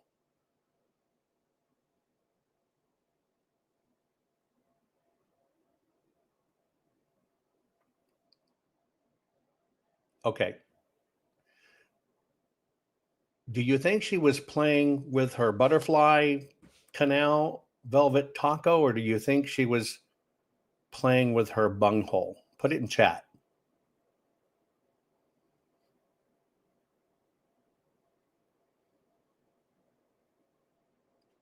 Got one vote. She was playing with her taco. Because I'm watching people debate and chat whether she was playing with her cooter or pooter. Which was it? Her vajayjay, right? Yeah. I don't think it was her anus. Montana Finn wants to know, but does air come out though? Guys, you want to fill her in?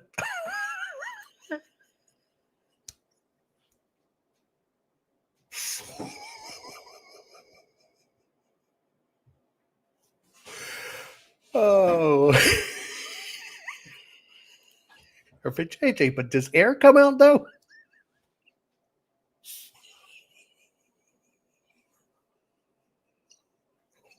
You're fucking killing me. Yeah, she's right. She was a true organist. I guess there's no air if the organ's not right, but if you got a big organ, there could be.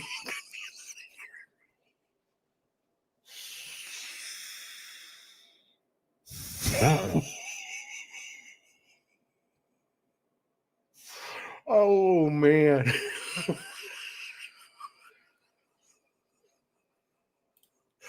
Oh. On a technical term, Bib says, yes, air is expelled when a woman contracts.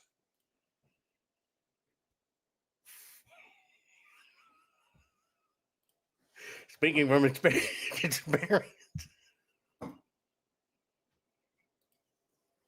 Oh, you guys. You're right. Her husband's a lucky man. It'd be like, let me draw this out like Play-Doh. Let me draw this out like Play-Doh.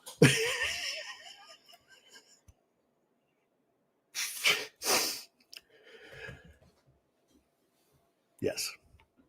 And I got corrected. It's not a flute, but I do know she went to the Kegel School of Flutists. Now, there you go. I didn't think about that one.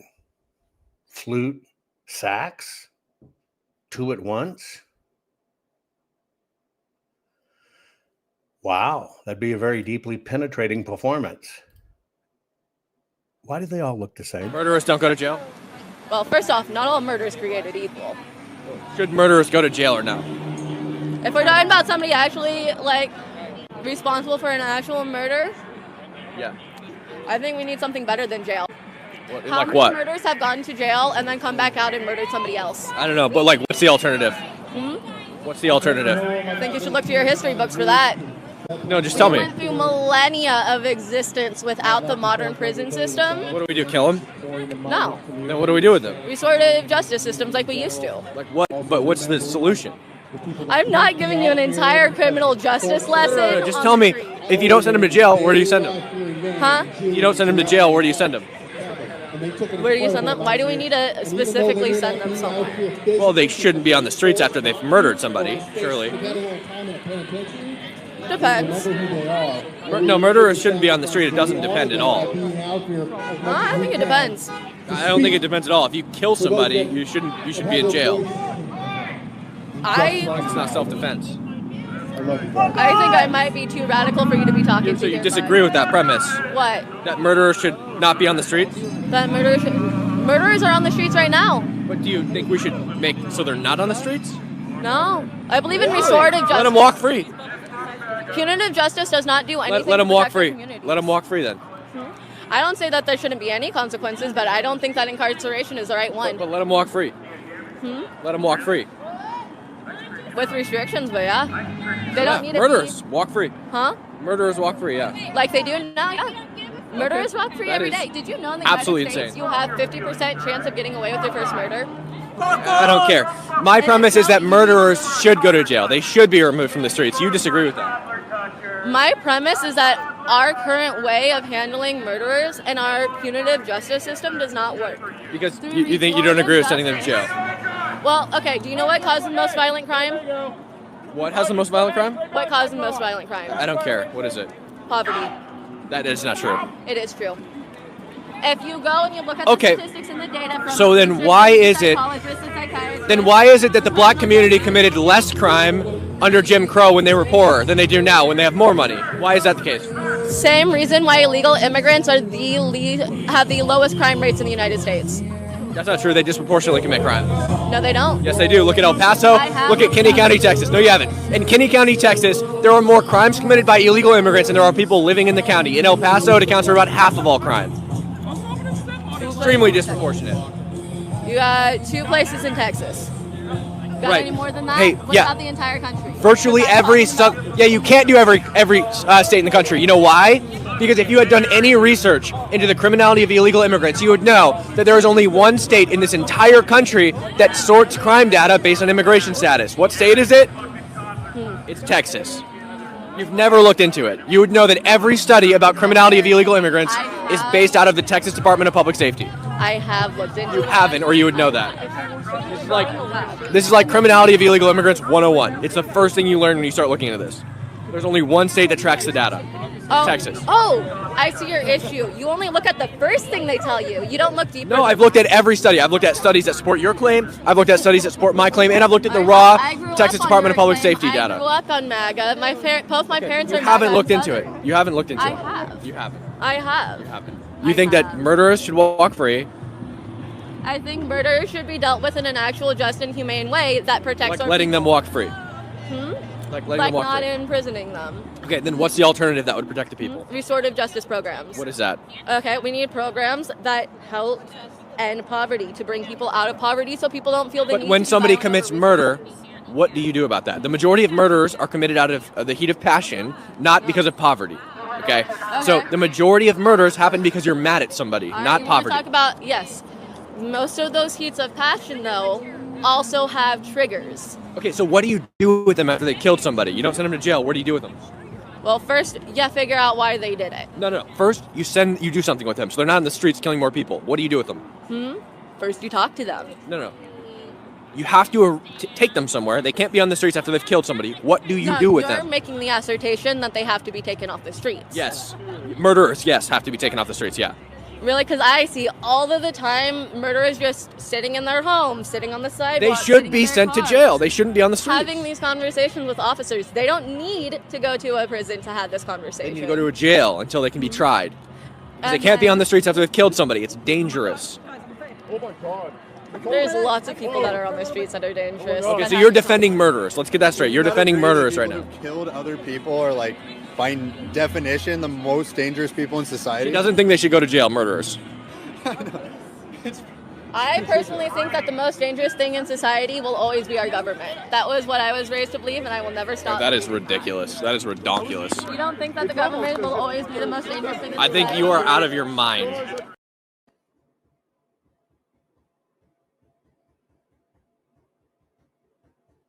Do you think the pussy hat does it? You put that hat on and your brain just dissolves? Now, I want to point out some of the incongruent things she said.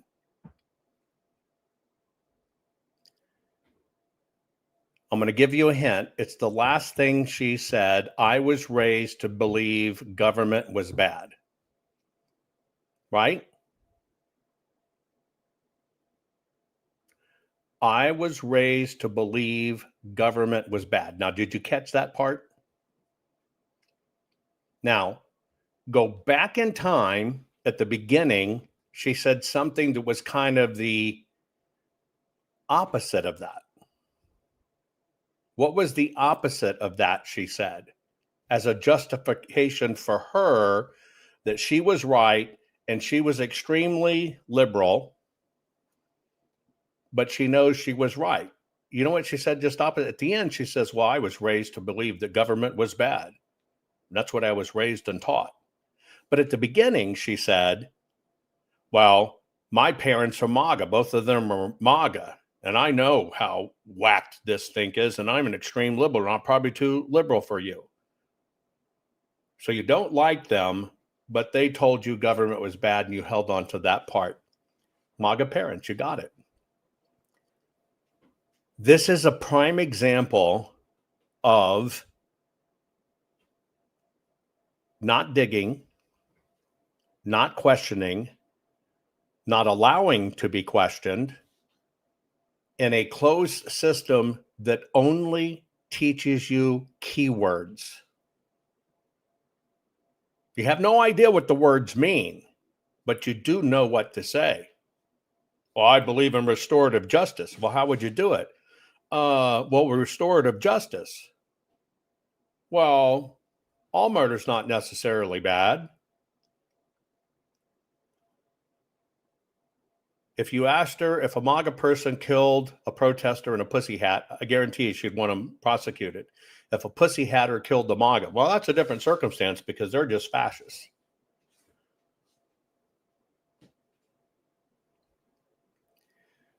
I've always warned against what the system creates, and that's a two-minded individual, right? You can't be of two minds. Her whole conversation is the sickness of a two-minded person. I'm going to replay it for you because now I want you to look at this to understand the sickness that is created. I just want you to understand the sickness that is created. She has been told there is no crime, which is what Mondami has said. It's just people that have nothing. It's poverty. And because of poverty, they create crimes because they're only trying to get some school clothes. Watch this again. But I want you, and this is not the girl that was crying on the Capitol steps when President Trump got elected. Make a little chart, like when you're playing Yahtzee. How many times not only can she not explain what restorative justice is and how it works, but how she even contradicts herself. Give it to her. She never gave up and walked away. You know, most of them, I'm not going to talk to you. You're a racist pig. And they walk off to protect themselves. Got to give it to this little girl. She had a little bit of balls. She could talk for 5 minutes. Murderers don't go to jail? Well, first off, not all murder is created equal. Should murderers go to jail or no? If we're talking about somebody actually, like, responsible for an actual murder, yeah, I think we need something better than jail. How like many what? murders have gone to jail and then come back out and murdered somebody else? I don't know, but like, what's the alternative? What's the alternative? I think you should look to your history books for that. I'll give you an example. She proved the point that when people murder, they have a propensity to recommit murder. But what did she associate it with? How many people come out of jail, go to jail for murder, come out of jail and murder again? You get it? First, it was poverty that caused a person to murder. Second, no, that was jail, prison that caused them to be murdered. Murderers don't go to jail? Well, first off, not all murder is created equal. Should murderers go to jail or no? If we're talking about somebody actually, like, responsible for an actual murder, yeah, I think we need something better than jail. How like many what? murders have gone to jail and then come back out and murdered somebody else? I don't know, but like, what's the alternative? What's the alternative? I think you should look to your history books for that. No, just tell me. We went through millennia of existence without the modern prison system. What do we do, kill them? No. Then what do we do with them? Restorative justice systems like we used to. Like what? But what's the solution? I'm not giving you an entire criminal justice lesson. No, just tell me, if you don't send them to jail, where do you send them? Huh? If you don't send them to jail, where do you send them? Where do you send them? Why do we need to specifically send them somewhere? Well, they shouldn't be on the streets after they've murdered somebody, surely. Depends. No, murderers shouldn't be on the street. It doesn't depend at all. I think it depends. I don't think it depends at all. If you kill somebody, you should be in jail. It's not self-defense. I think I might be too radical for you to be talking to. So you disagree with that premise? What? That murderers should not be on the streets? That murderers are on the streets right now. But do you think we should make so they're not on the streets? No. I believe in restorative justice. Let them walk free. Punitive justice does not do anything. Let them walk free. Let them walk free then. I don't say that there shouldn't be any consequences, but I don't think that incarceration is the right one. But let them walk free. Let them walk free. With restrictions, but yeah. They don't need murderers walk free. Huh? Murderers walk free, yeah. Like they do now, yeah. Murderers walk free every day. Did you know in the United States you have 50% chance of getting away with your first murder? I don't care. My premise is that murderers should go to jail. They should be removed from the streets. You disagree with that? My premise is that our current way of handling murderers and our punitive justice system does not work. Because you think you don't agree with sending them to jail? Well, okay, do you know what caused the most violent crime? What has the most violent crime? What caused the most violent crime? I don't care. What is it? Poverty. That is not true. It is true. If you go and you look at the statistics and the data from so then why is it... Okay, so you've had enough of her, right? Well, she said you should go look at history. You should go look at history. Well, what if we did that? You ready? Okay. Let's go back to the 7th century China. It was called the Tang Code. Don't confuse it with the Poontang flutist. The Tang Code. So let's go back and look at history. How did the top 10 countries in the world deal with this stuff? Now, in this, you're going to get why they're teaching our kids this. Why they're teaching our kids certain things. Now, get ready. In Tang China, right?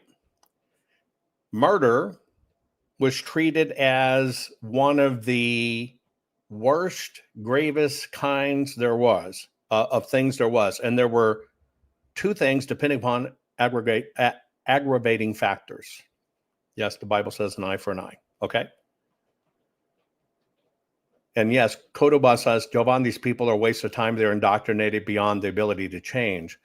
I'm about to share something with you to show you why you need to pay attention to this. I've always told you, if you don't know why they do it and how they do it, you don't know how to defend against it. So hang on, Brett. So in Tang China, depending upon, aggravating circumstances, you were either in public strangulated or you were beheaded. So, okay, little girl, if we rely on history, whose history do you want to choose? In China, you were strangulated or beheaded. Now, if you created an especially heinous crime, they had a more shocking punishment than strangulation or beheading. It was basically Ling Chi. You were required to play the flute. Now, Ling Chi was in front of people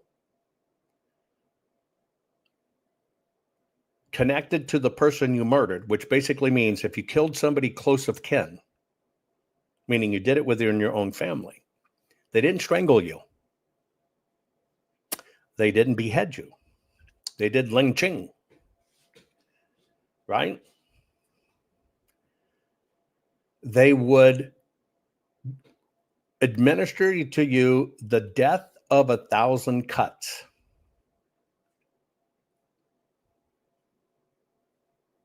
The death of 1,000 cuts.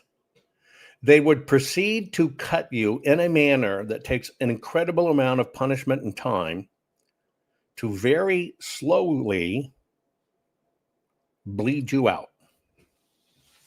Right? And so during those times, even in the late Imperial Republic, there has always been capital punishment. Okay? Now, the next country I'll tell you about is in, let's just talk about ancient Egypt. What did ancient Egypt do? Ma'at.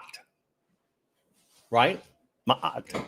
It was religiously, communally, murder was a most grave offense, right? They dealt with it by impaling you or beheading you. Yes. Think of a long flute with a sharp point on it, implanted in the ground, and then you just kind of set you on top and let your body weight, which is what Vlad the Impaler did.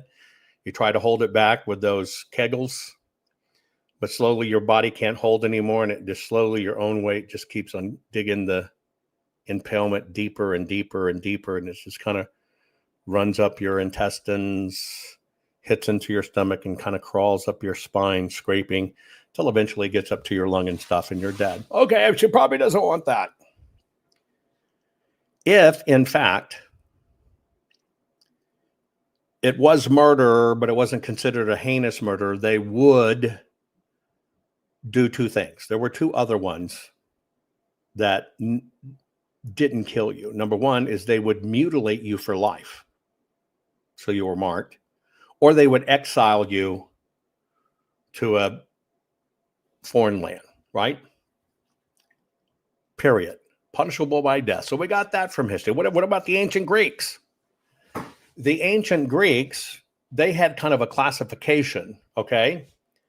They had intentional killing. If you killed somebody intentionally, actual homicide, right?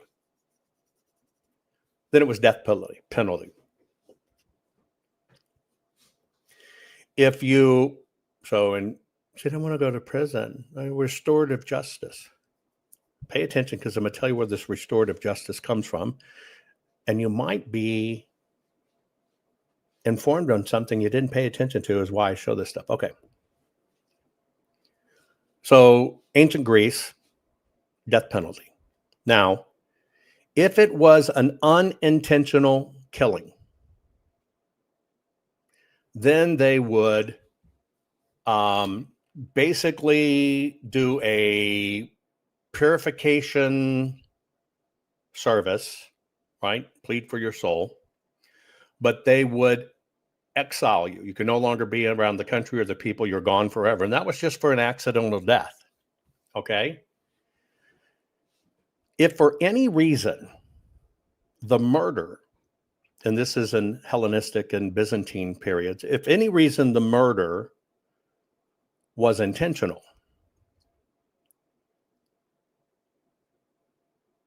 and it was tied to anything political,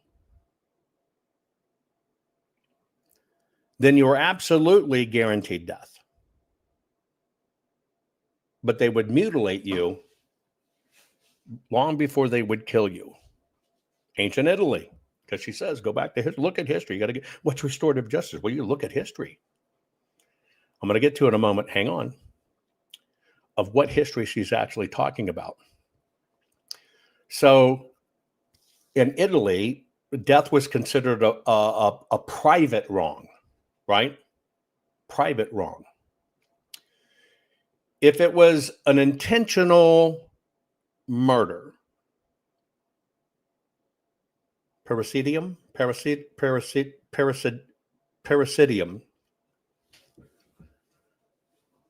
then if you were a citizen, you were beheaded. But she keeps on telling us to go to history to find out what restorative justice is. If you were not a citizen, if you were an illegal or a slave,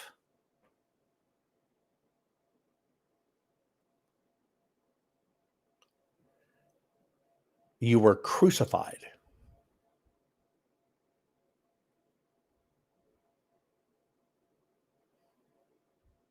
If it was a particularly heinous crime, whether you were a citizen or a slave or an illegal, you were subject to demonanto ad bestias, thrown to the wild animals while everybody watches. Some city-states, Venice had beheading, etc., right? They kind of had that. And the United Kingdom,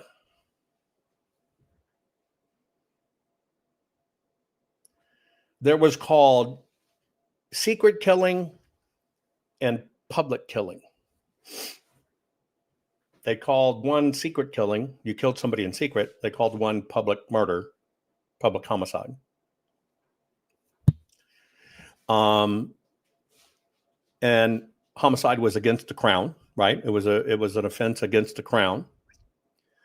You were hanged.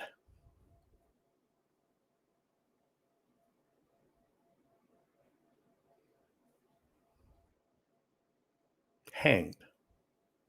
Depending upon the crime and how particularly offensive it was, not only were you hanged, you were gibbeted. Think Thanksgiving, thinks giblets and gravy, which I love, by the way. You were gibbeted. That means not only did they hang you, but in shame, they gave you to the surgeons, and the surgeons could dissect you to learn. Gibbeted, which is kind of what, where Frankenstein comes from, right? In France, she says, look to history. Well, France did hanging, beheading, or breaking on the wheel.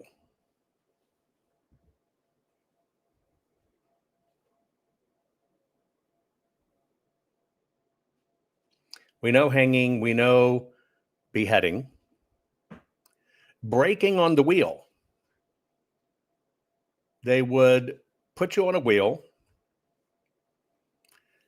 legs strapped one way, head and strapped one way, and they would kind of rotate you till basically you snapped in half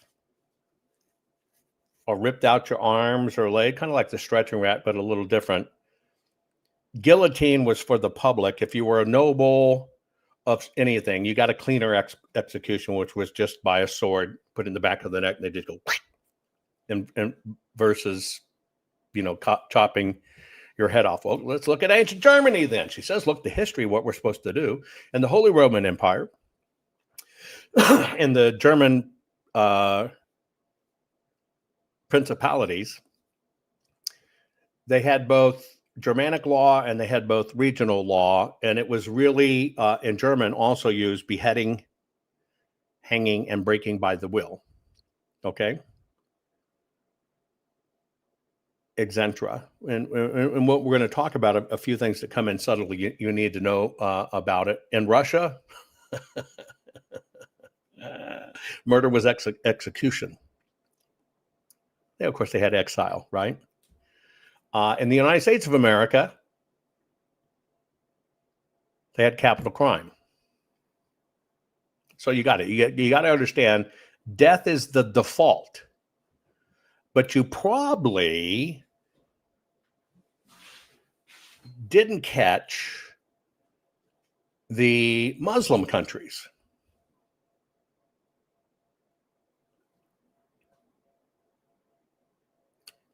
Yes, you probably didn't catch the Muslim countries. Manusmrti is one. Killing is a crime. Right? Killing is a crime.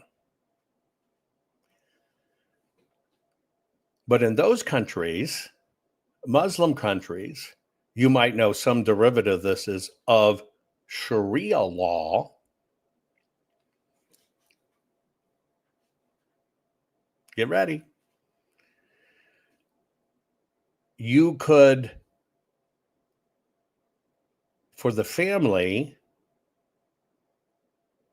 practice restorative justice by paying the family what you've come now to know in modern history as blood money.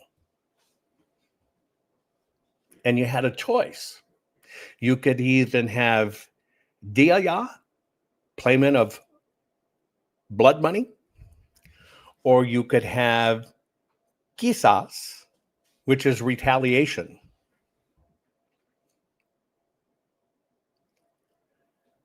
It's the Muslim countries that practice and have restorative justice. Now, do you understand where this comes from? Now, do you understand why they're subtly teaching that in our universities? This thing about restorative justice, and they got our kids harping it. It's Islamification.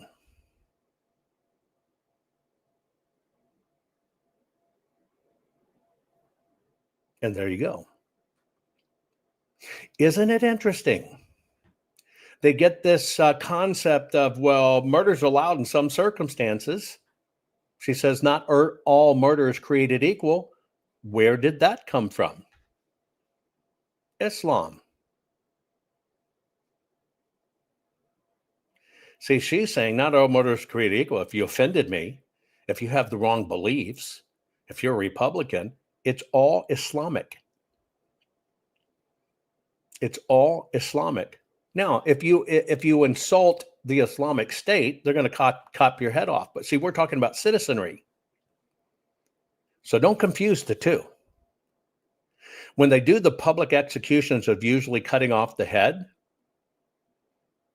don't go against the government.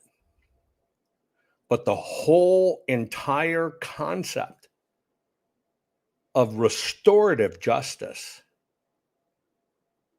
is getting to the point of people very subtly already accepting Sharia law.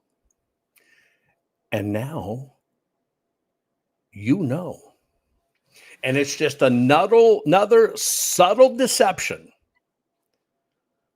of brainwashing. So when Sharia law comes, they say, well, we don't send murderers to prison. You got to practice restorative justice. You're already fucking adopting Sharia law in many cases, and what that is. Wake the fuck up. That's how bad, folks. That's how bad this is. And that's why I tell you, open your freaking eyes. I love you all. Would you please, please, please, please, please, please, please, please support our work and share this program. Had fun with you today. Didn't know where it was going to head, but here we are. And now you know. And now you know why they teach us in university. And it's another little crack in the wall. Teachers, leave our kids alone. Our courts are based on clear and convincing evidence. Want convictions? Want justice? For what happened in the 2020 election? Then we need your help. Not fixing 2020 will damn our nation forever. The decision you make in the next few moments could decide whether we ever get our elections fixed or not. Here's why. Trump campaign and allies filed 64 different lawsuits. They all went down in flames. 100% of these cases were presented on "It's the machines," or "The machines changed the votes," or "The voting company executive said he would make sure Donald J. Trump would not win."